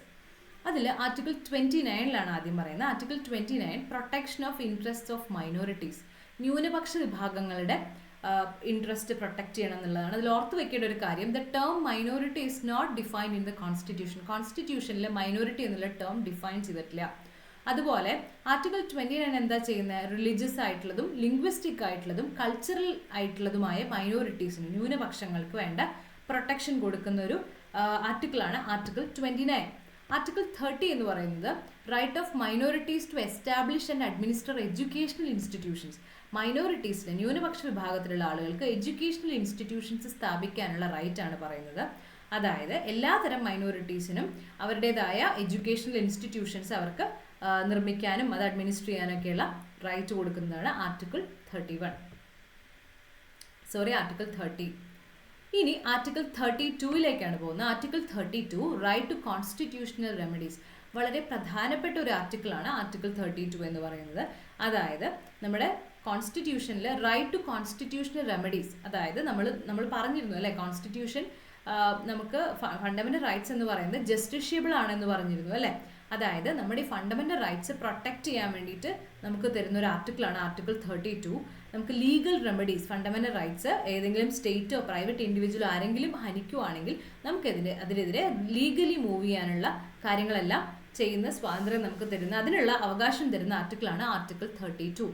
അതുപോലെ അംബേദ്കർ, ഇത്രയും ഇമ്പോർട്ടൻ്റ് ആയിട്ടുള്ള ആർട്ടിക്കിൾ ആയതുകൊണ്ട് തന്നെ Ambedkar article 32 is the heart and soul of the constitution എന്ന് ഡോക്ടർ BR അംബേദ്കർ പറഞ്ഞിട്ടുണ്ട്. അതുപോലെ article 32 is a basic structure of the constitution. ഞാൻ പറഞ്ഞിരുന്നു ബേസിക് സ്ട്രക്ചർ ആയിട്ടുള്ള ബേസിക് സ്ട്രക്ചർ എന്ന് പറയുന്ന കാര്യങ്ങൾ കോൺസ്റ്റിറ്റ്യൂഷനിൽ അമെൻഡ് ചെയ്യാൻ പറ്റില്ല. അപ്പോൾ ആർട്ടിക്കിൾ 32 ബേസിക് സ്ട്രക്ചറിൻ്റെ ഭാഗമാണ്, അത് ഓർത്ത് വയ്ക്കാം. Okay, yes. ഇനി ഞാൻ പറഞ്ഞു നമ്മൾ ലീഗലി നമുക്ക് ഫണ്ടമെന്റൽ റൈറ്റ്സ് പ്രൊട്ടക്റ്റഡ് ആണ്, ലീഗലി നമുക്ക് അതിനുള്ള എൻഫോഴ്സ് ചെയ്യാനുള്ള സാഹചര്യങ്ങളുണ്ടെന്ന് പറഞ്ഞു. അപ്പോൾ അതുമായി ബന്ധപ്പെട്ട് പ്രധാനമായിട്ട് നമ്മൾ പഠിക്കേണ്ട വെരി ഇമ്പോർട്ടൻറ്റ് ടോപ്പിക്കാണ് റിട്ട് എന്ന് പറയുന്നത്. റിട്ട്, അതിൻ്റെ ടൈപ്സ് ആൻഡ് സ്കോപ്പ്. അപ്പോൾ റിട്ട് ആക്ച്വലി എന്താണ്? റിട്ടൺ ആയിട്ടുള്ള ഓർഡേഴ്സ് ആണ്. സുപ്രീം കോർട്ട് ഓഫ് ഇന്ത്യ നമുക്ക് പ്രൊവൈഡ് ചെയ്യുന്നു, ഓർഡേഴ്സ് പ്രൊവൈഡ് ചെയ്യുന്നു. Constitutional remedies to protect fundamental rights. സിറ്റിസൻസിൻ്റെ ഞാൻ പറഞ്ഞു ഫണ്ടമെന്റൽ റൈറ്റ്സ് നമുക്ക് ലഭിക്കാൻ, ഫണ്ടമെന്റൽ റൈറ്റ്സ് നമുക്ക് എവിടെയെങ്കിലും ഹനിക്കപ്പെടുവാണെങ്കിൽ അതിനെതിരെ നമുക്ക് റിട്ട് സമർപ്പിക്കാൻ സാധിക്കും. അപ്പം അങ്ങനെ അതിന് വേണ്ടിയിട്ട് നമ്മുടെ ഫണ്ടമെന്റൽ റൈറ്റ്സ് പ്രൊട്ടക്ട് ചെയ്യാൻ വേണ്ടിയിട്ട് ഇഷ്യൂ ചെയ്യുന്ന ഓർഡേഴ്സ് ആണ് ഈ റിട്ട് എന്ന് പറയുന്നത്. അതുപോലെ ഈ ആർട്ടിക്കിൾ 32 എംപവർ ചെയ്യുന്നത്, അതായത് ഞാൻ പറഞ്ഞു സുപ്രീം കോർട്ടാണ് റിട്ട് പുറപ്പെടുവിപ്പിക്കുന്നത് പറഞ്ഞു. ആക്ച്വലി ആർട്ടിക്കിൾ 32 പ്രകാരം സുപ്രീം കോർട്ടാണ് റിട്ട് പുറപ്പെടുവിപ്പിക്കുന്നത്. പക്ഷേ ആർട്ടിക്കിൾ 226 പ്രകാരം ഹൈക്കോർട്ടിനും റിട്ട് പുറപ്പെടുവിപ്പിക്കാനുള്ള അവകാശമുണ്ട്. ഓക്കെ, അതുപോലെ ആർട്ടിക്കിൾ 32 പറയുന്ന മറ്റൊരു കാര്യം, പാർലമെന്റിന് എന്താണ് മറ്റൊരു സാധാരണ കോടതിക്കും, ഹൈക്കോർട്ട് അല്ലാതെ നമ്മുടെ ലോക്കൽ കോടതികൾ ഒരുപാടുണ്ടല്ലോ, അപ്പോൾ ആ കോടതികൾക്ക് വേണമെങ്കിലും റിട്ട് പുറപ്പെടുവിപ്പിക്കാനുള്ള അധികാരം കൊടുക്കാൻ പാർലമെന്റിന് സാധിക്കും. പക്ഷെ നമ്മുടെ പാർലമെന്റ് ഇതുവരെ അങ്ങനെ ചെയ്തിട്ടില്ല. നമ്മുടെ രാജ്യത്ത് ആർട്ടിക്കിൾ 32 പ്രകാരം സുപ്രീം കോർട്ടിനും ആർട്ടിക്കിൾ 226 പ്രകാരം ഹൈക്കോർട്സിനും മാത്രമാണ് റിട്ട് പുറപ്പെടുവിപ്പിക്കാനുള്ള അധികാരമുള്ളത്. അപ്പോൾ അതുകൊണ്ട് ആർട്ടിക്കിൾ 32 എന്ന് ചോദിക്കുമ്പോൾ അത് സുപ്രീം കോർട്ടിനാണ് അവകാശം. പക്ഷേ 226 പ്രകാരം ഹൈക്കോർട്ടിനും അവകാശമുണ്ട്. ആൻഡ് റിട്ട് എന്ന് പറയുന്ന കോൺസെപ്റ്റ് നമ്മൾ ബ്രിട്ടീഷ് ലോയിൽ നിന്നാണ് എടുത്തത്. പ്രെറഗേറ്റീവ് റിട്ട് എന്ന് പറയുന്ന അവിടുത്തെ കോൺസെപ്റ്റ് നിന്നാണ് നമ്മൾ റിട്ട് എന്ന് പറയുന്ന കോൺസെപ്റ്റ് എടുത്തത്. അതും ഓർത്ത് വയ്ക്കുക. ഇനി നമുക്ക് അവിടെ പഠിച്ചു വെക്കേണ്ട ഇമ്പോർട്ടൻറ്റ് ടൈപ്സ് ഓഫ് റിട്ട്സ് ഉണ്ട്. നമുക്ക് 5 റിട്ടുകളുണ്ട്, അതൊന്ന് പഠിച്ചു വെക്കേണ്ടതാണ്, ഇമ്പോർട്ടൻ്റ് ആണ്. നോക്കാം. അപ്പം ആദ്യം നമ്മൾ ഹേബിയസ് കോർപ്പസ് ആണ് first writ. To have the body എന്നുള്ളതാണ് ഹേബിയസ് കോർപ്പസിൻ്റെ അർത്ഥം. സോ ഇതൊരു ഇൻഡിവിജ്വൽ ലിബർട്ടി പ്രൊട്ടക്റ്റ് ചെയ്യാനും ഏതെങ്കിലും ഒരാൾ നിയമപരമല്ലാതെ ഒരാളെ തടങ്കലിൽ വെച്ച് അതിൽ നിന്നും അയാളെ രക്ഷിക്കാൻ വേണ്ടിയിട്ടാണ് നമുക്ക് ഈ ഒരു റിട്ടിൻ്റെ ഒരു ആവശ്യം. സോ ഏതെങ്കിലും ഒരാളെ എവിടെയെങ്കിലും അന്യായമായിട്ട് തടങ്കലിൽ വെച്ചിട്ടുണ്ടെങ്കിൽ നമ്മൾ ഈ ഒരു ആളുമായി ബന്ധപ്പെട്ട ആളുകൾക്ക് ഈ ഒരു റിട്ട് സമർപ്പിക്കാൻ പറ്റും കോടതിയിൽ പോയിട്ട്. അപ്പോൾ കോടതി പറയും ആരാണോ തടങ്കലിൽ വെച്ച ആളോട് പറയും ഇന്നയാളെ നിങ്ങൾ തടങ്കലിൽ വെച്ചിട്ടുണ്ടെങ്കിൽ ഹാജരാക്കൂ എന്ന് പറയും. കോടതിയുടെ മുമ്പിൽ നമ്മൾ ഹാജരാക്കേണ്ടി വരും. അപ്പോൾ അങ്ങനെ ഹാജരാക്കിയിട്ട് ആ ആൾ പിന്നീട് അയാളെ തടങ്കലിൽ നിന്ന് കോടതി മോചിപ്പിക്കുകയാണ് ചെയ്യുന്നത്. അപ്പോൾ ഇല്ലീഗലായിട്ട് ഒരാളെ തടങ്കലിൽ വെച്ചാൽ, അത് പ്രൈവറ്റ് വ്യക്തികളാണ് തടങ്കലിൽ വെക്കുന്നത് എങ്കിൽ അങ്ങനെ, അല്ലെങ്കിൽ ഏതെങ്കിലും ഒരു നിയമപരമായിട്ട് പോലീസോ ആരെങ്കിലും ആണ് തടങ്കലിൽ വെക്കുകയാണെങ്കിൽ, ആരാണെങ്കിലും പ്രൈവറ്റ് വ്യക്തിക്കെതിരെയോ സ്റ്റേറ്റിന് എഗെയിൻസ്റ്റ് ആയിട്ടൊക്കെ ഏതെങ്കിലും ഒരു വ്യക്തിയെ ഇതുപോലെ അന്യായമായി തടങ്കലിൽ വെച്ച് ആ വ്യക്തിയുമായി ബന്ധപ്പെട്ട ആളുകൾക്ക് കോടതിയിൽ ഈ ഒരു റിട്ട് സമർപ്പിക്കാൻ പറ്റും. ഓക്കെ, അപ്പം ഈ റിട്ട് റിലേറ്റീവ്സോ ഫ്രണ്ട്സോ ആർക്ക് വേണമെങ്കിൽ ആ ആളുടെ ഏതെങ്കിലും ഒരാൾ തടങ്കലിൽ അയക്കപ്പെട്ട അയാൾക്കോ അല്ലെങ്കിൽ അയാളുമായി ബന്ധപ്പെട്ട ആളുകൾക്കോ ഒക്കെ ഈ റിട്ട് സമർപ്പിക്കാൻ സാധിക്കും. അതുപോലെ ഈ റിട്ട് നമുക്ക് ഞാൻ പറഞ്ഞു പ്രൈവറ്റ് ഇൻഡിവിജ്വൽസിന് അഗെയിൻസ്റ്റ് ഏതെങ്കിലും ഒരാൾ മറ്റൊരാളെ തടഞ്ഞു വെച്ചിരിക്കുകയാണെങ്കിൽ അപ്പോൾ നമുക്ക് ഈ തടഞ്ഞിട്ടുള്ള ഒരു തടങ്കലിലാക്കിയിട്ടുള്ള ആൾക്കെതിരെ പ്രൈവറ്റ് ഇൻഡിവിജ്വലിനെതിരെയും സമർപ്പിക്കാം. പബ്ലിക് അതോറിറ്റി, പോലീസാണ് ഫോർ എക്സാമ്പിൾ ഒരാളെ തടങ്കലിൽ അന്യായമായിട്ട് വെച്ചിട്ടുണ്ടെങ്കിൽ പോലീസിനെതിരെ നമുക്ക് റിട്ട് സമർപ്പിക്കാം. അപ്പം പ്രൈവറ്റ് ഇൻഡിവിജ്വൽസിനെയും പബ്ലിക് അതോറിറ്റിക്ക് എഗെയിൻസ്റ്റ് ആയിട്ട് ഈ ഒരു റിട്ട് കൊടുക്കാൻ പറ്റും. എങ്കിൽ അതൊരു ലോഫുൾ ഡിറ്റൻഷൻ, നിയമപരമായിട്ട് ഒരാളെ തടങ്കലിൽ വെച്ചിരിക്കുകയാണ്. ഒരാളൊരു കേസിൽ പെട്ട് അതിൽ വാദി ട്രയലൊക്കെ കഴിഞ്ഞ് അയാൾക്ക് പണിഷ്മെന്റ് ശിക്ഷ വിധിച്ച് അതിന്റെ പേരിൽ അയാളെ ജയിലിൽ തടങ്കലിൽ പാർപ്പിച്ചുമാണ് നിയമപരമായിട്ട്. അപ്പോൾ അവിടെ നമുക്ക് റിട്ട് പറ്റില്ല. അപ്പം ലോഫുൾ ഡിറ്റൻഷനിൽ ഒരിക്കലും അത് ലോഫുൾ നിയമപരമായിട്ടുള്ള തടങ്കലാണെങ്കിൽ അവിടെ നമുക്ക് റിട്ട് സമർപ്പിക്കാൻ പറ്റില്ല. അതുപോലെ ഒരു കോടതി അലക്ഷ്യം അത്തരത്തിലുള്ള കാര്യങ്ങളിലൊക്കെ ആയിട്ട് ബേസ് ചെയ്തിട്ടൊക്കെ ഒരു പ്രൊസീഡിങ്ങുമായി ബന്ധപ്പെട്ട ഡിറ്റൻഷനൊക്കെ ആണെങ്കിലൊന്നും നമുക്ക് ചെയ്യാൻ പറ്റില്ല. അതുപോലെ ഈ ഒരു കോർട്ടിന്റെ ജുറിസ്ഡിക്ഷന് പുറത്തുള്ള കാര്യങ്ങളിലൊന്നും റിട്ട് നമുക്ക് ആ കോടതിയിൽ കൊടുക്കാൻ പറ്റില്ല. അപ്പോൾ അത്തരം കാര്യങ്ങളൊക്കെ റിട്ടുമായി ബന്ധപ്പെട്ട് ഹേബിയസ് കോർപ്പസുമായി ബന്ധപ്പെട്ട് ടു പ്രൊഡ്യൂസ് ദ ബോഡി, അല്ലെ, ടു ഹാവ് ദ ബോഡി, അതാണ് അതിന്റെ ആ മീനിങ്ങിൽ തന്നെ നമുക്ക് മനസ്സിലാവും. ഇനി മാൻഡമസ് എന്ന് പറയുന്ന റിട്ട്, അതാണ് കമാൻഡ് എന്നാണ് അതിന്റെ അർത്ഥം. ഇതിന്റെ അർത്ഥം ഓർത്ത് വയ്ക്കുക. Mandamus means command. അപ്പോൾ നമുക്ക് റിലേറ്റ് ചെയ്ത് പഠിക്കാൻ പറ്റും.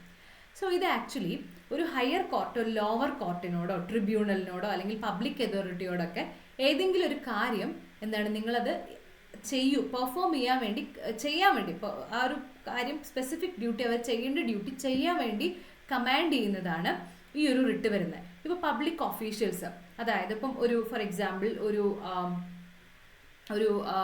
ലൈസൻസ് കൊടുക്കുന്ന ഒരു സ്ഥാപനം, അവിടെ നമ്മളൊരു ലൈസൻസിന് അപ്ലൈ ചെയ്യുന്നു, എല്ലാ കാര്യങ്ങളും നമ്മുടെ ഭാഗത്ത് നിന്ന് ചെയ്തിട്ടും നമുക്ക് അവിടുന്ന് ആ ലൈസൻസ് തരുന്ന ആ ഒരു ഉദ്യോഗസ്ഥൻ നമുക്ക് തരുന്നില്ല. ഒരു ഇഷ്യൂ വന്നതിന് നമ്മൾ ഈ റിട്ടുമായി സമർപ്പിക്കുമ്പോൾ ഈ പബ്ലിക് ഓഫീഷ്യൽ അപ്പം അല്ലേ ഈ ഒരു ലൈസൻസ് കൊടുക്കണം എന്നുള്ള സ്പെസിഫിക് ഡ്യൂട്ടിയുള്ള അതുമായി ബന്ധപ്പെട്ട ഡിപ്പാർട്ട്മെന്റിലുള്ള ആളോട് ആ സ്പെസിഫിക് ഡ്യൂട്ടി ചെയ്യാൻ കമാൻഡ് ചെയ്യുകയാണ് ചെയ്യുന്നത്. അപ്പോൾ അതാണ് മാൻഡമസ് മീൻസ്. അപ്പോൾ ഒരു പബ്ലിക് ഓഫീഷ്യൽസിനോട് അവർ ചെയ്യേണ്ട ഡ്യൂട്ടി, അവരുടെ ഇതിൽ പരിധിയിൽ വരുന്ന അവർ ചെയ്യേണ്ട സ്പെസിഫിക് ഡ്യൂട്ടി അവരോട് ചെയ്യാൻ വേണ്ടി പറയുന്നതാണ് ഈ ഒരു മാൻഡമസ്, ടു കമാൻഡ് ചെയ്യുക. ഓക്കെ, അതാണ് മാൻഡമസ് റിട്ട് എന്ന് പറയുന്നത്.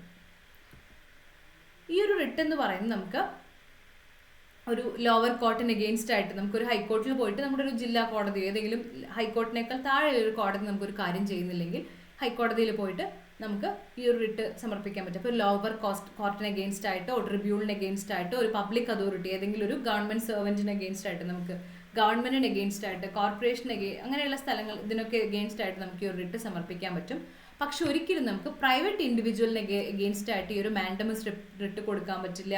അതുപോലെ president, governor, chief justice of India, അങ്ങനെ ചീഫ് ജസ്റ്റിസ് ഓഫ് ഹൈക്കോർട്ട്, അതുപോലെ അങ്ങനെയുള്ള അവർക്കൊന്നും എഗെയിൻസ്റ്റ് ആയിട്ട് നമുക്ക് കൊടുക്കാൻ സാധിക്കില്ല. ഓക്കെ, അതുപോലെ പ്രൈവറ്റ് ആയിട്ടുള്ള കാര്യങ്ങൾ വരുവാണെങ്കിൽ പറ്റില്ല. ഞാൻ പറഞ്ഞല്ലോ നമുക്ക് പബ്ലിക് ആയിട്ടുള്ള കാര്യങ്ങൾക്കൊക്കെയാണ് ഇത് കൊടുക്കാൻ പറ്റുള്ളത്. അതായത് നമുക്ക് ഏതെങ്കിലും ഒരു ഗവൺമെന്റ് ഉദ്യോഗസ്ഥനാണെങ്കിൽ അദ്ദേഹം ചെയ്യേണ്ട ഡ്യൂട്ടി ചെയ്തില്ല, അത്തരം കാര്യങ്ങൾക്കൊക്കെയാണ് നമുക്കിത് ചെയ്യാൻ പറ്റുന്നത്. ഇനി പ്രൊഹിബിഷൻ എന്ന് പറയുമ്പോൾ പ്രൊഹിബിഷൻ എന്നുള്ള റിട്ട് മൂന്നാമത്തെ റിട്ടാണ് prohibition. Prohibition means to forbid എന്നാണ് പ്രൊഹിബിഷന്റെ അർത്ഥം. Prohibition means to forbid. എന്താണ് ഇത്? ആക്ച്വലി ഒരു ഹയർ കോർട്ട് ലോവർ കോർട്ടിനോട് പറയാണ്. അതായത് ഈ ഒരു ലോവർ കോർട്ട് ആ ലോവർ കോർട്ടിന്റെ പരിധിയിലല്ലാത്ത ഏതെങ്കിലും ഒരു കാര്യത്തിൽ, അല്ലെങ്കിൽ ലോവർ കോർട്ടിന്റെ ടെറിട്ടോറിയൽ പരിധിയിൽ പെടാത്തതോ അല്ലെങ്കിൽ ലോവർ കോർട്ടിന്റെ അധികാരത്തിലോ ജൂറിസ്ഡിക്ഷനിലോ ഒന്നും പെടാത്ത ഏതെങ്കിലും ഒരു കാര്യത്തിൽ ഒരു വിധി വിധിക്കാൻ പോവുകയാണെങ്കിൽ, അത്തരം കേസിൽ ഒരു ഇഷ്യൂ എന്തെങ്കിലും കാര്യം വിധിക്കാനൊക്കെ പോവുകയാണ്, പ്രൊസീഡിങ്ങുമായി പോകുമ്പോൾ അതിന് ഒരു ഹയർ കോർട്ട് തടയുന്നതാണ് പ്രൊഹിബിഷൻ എന്ന് പറയുന്നത്. അപ്പോൾ ഒരു ഇൻഫീരിയർ കോർട്ട്, താഴെയുള്ള ഒരു കോർട്ട്, കുറച്ച് ലോവർ ആയിട്ടുള്ള ഒരു കോർട്ടിനെ ആ കോർട്ടിന്റെ അതോറിറ്റി മറികടന്നുകൊണ്ട്, അതിന്റെ പവറിനെ മറികടന്നുകൊണ്ട്, അതിന് ചെയ്യാൻ പറ്റാത്ത പവർ ഇല്ലാത്ത ജുറിസ്ഡിക്ഷൻ ഇല്ലാത്ത കാര്യങ്ങളിലൊക്കെ ഇടപെടുമ്പോൾ അതിനവിടെ തടയാണ്, അത് ഇടപെടേണ്ട, അതിന് ഫോർബിഡ് ചെയ്ത് തടയുന്നതാണ് ഹയർ കോർട്ട് തടയുന്നതാണ് പ്രൊഹിബിഷൻ, ടു ഫോർബിഡ് എന്ന് പറയുന്നത്. ഓക്കെ, സോ അതാണ് നമ്മൾ ഇതിൽ പ്രൊഹിബിഷൻ എന്ന് പറയുന്ന ഇതിൽ. അപ്പം മാൻഡമസ് എന്ന് പറയുമ്പോൾ എങ്ങനെയാണ്? ഒരു കാര്യം ചെയ്യാൻ വേണ്ടി പറയാണ്. ഇപ്പോൾ ഒരു സർക്കാർ ഉദ്യോഗസ്ഥൻ ചെയ്യേണ്ട ഒരു സ്പെസിഫിക് ഡ്യൂട്ടി ചെയ്യാതിരിക്കുമ്പോൾ ഒരു റിട്ട് കൊടുക്കുമ്പോൾ അയാളെ കൊണ്ട് ചെയ്യൂ എന്ന് പറയുന്ന, ചെയ്യിപ്പിക്കുകയാണ്, ആക്ടിവിറ്റി ചെയ്യിപ്പിക്കുന്നതാണ് മാൻഡമസ് എന്ന് പറയുന്നത്. പ്രൊഹിബിറ്റ് എന്ന് പറയുന്നത് ചെയ്യിപ്പിക്കാതിരിക്കുക, അതാണ് പ്രൊഹിബിഷൻ എന്ന് പറയുന്ന ഇത്.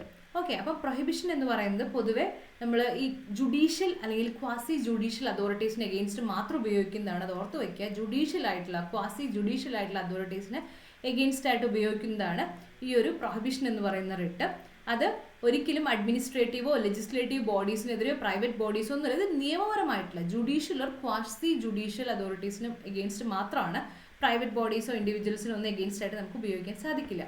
ഇനി സെർഷ്യൂററി എന്ന് പറയുന്നത്, certiorari means to be certified.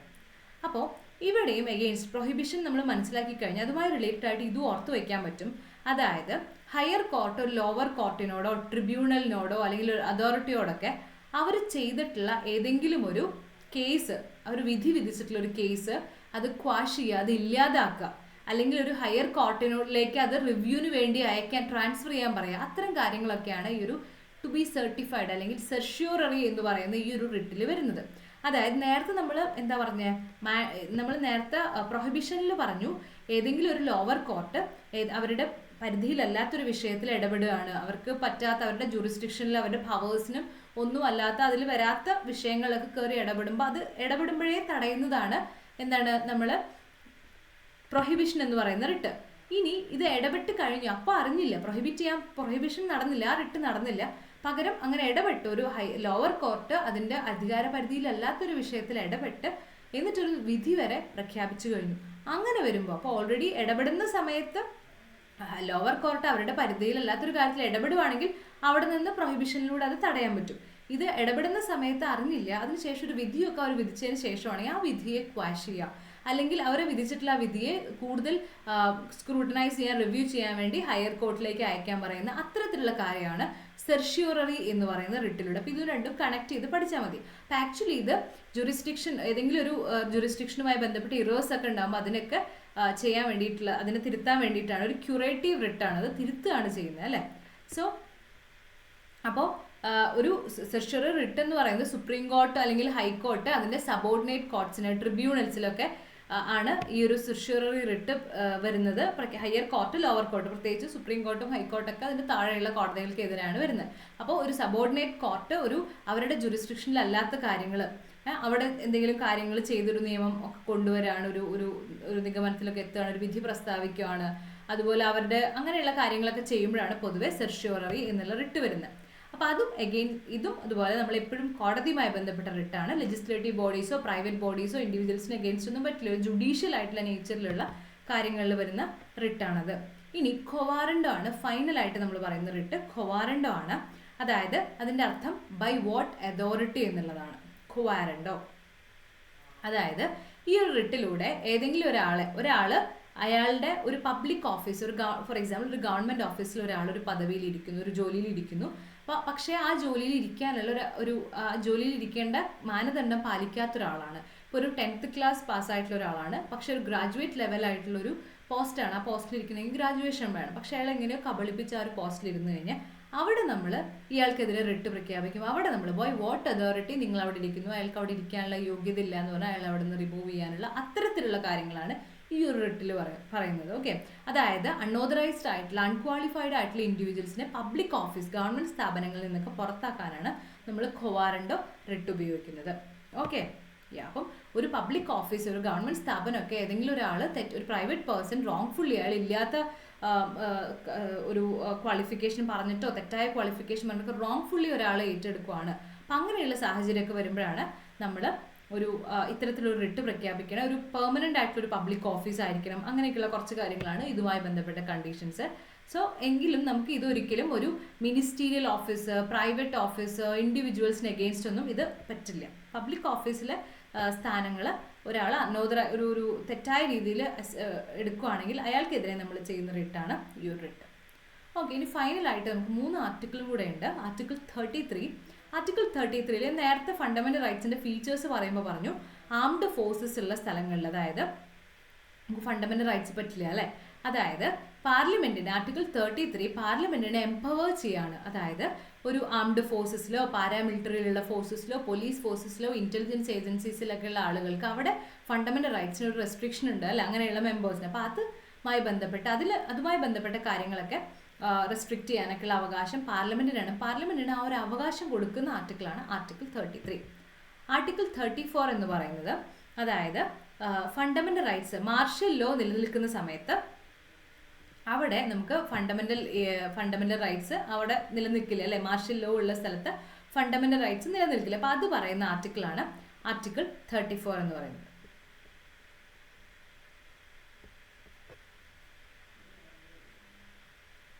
Article 35 എന്ന് പറയുന്നത് എന്താണ്, ആർട്ടിക്കിൾ 35 പറയുന്നത് ഈ ഒരു നിയമങ്ങൾ ഉണ്ടാക്കുക, ചില സ്പെസിഫിക് ആയിട്ടുള്ള ചില ഫണ്ടമെന്റൽ റൈറ്റ്സ് അതുമായി ബന്ധപ്പെട്ട നിയമങ്ങളൊക്കെ ഉണ്ടാക്കാനുള്ള അവകാശം സ്റ്റേറ്റ് ലെജിസ്ലേച്ചേഴ്സിനല്ല, ആർട്ടിക്കിൾ 35 പ്രകാരം പാർലമെന്റിനാണ്. പാർലമെന്റിന് അങ്ങനെ ചില ഫണ്ടമെന്റൽ സ്പെസിഫൈഡ് ആയിട്ടുള്ള ചില ഫണ്ടമെന്റൽ റൈറ്റ്സിലൊക്കെ ഇഫക്റ്റ് കൊടുക്കാൻ വേണ്ടിയിട്ടുള്ള നിയമങ്ങൾ നിർമ്മിക്കാനുള്ള അവകാശം പാർലമെന്റിന് കൊടുക്കുന്ന ആർട്ടിക്കിളാണ് ആർട്ടിക്കിൾ 35.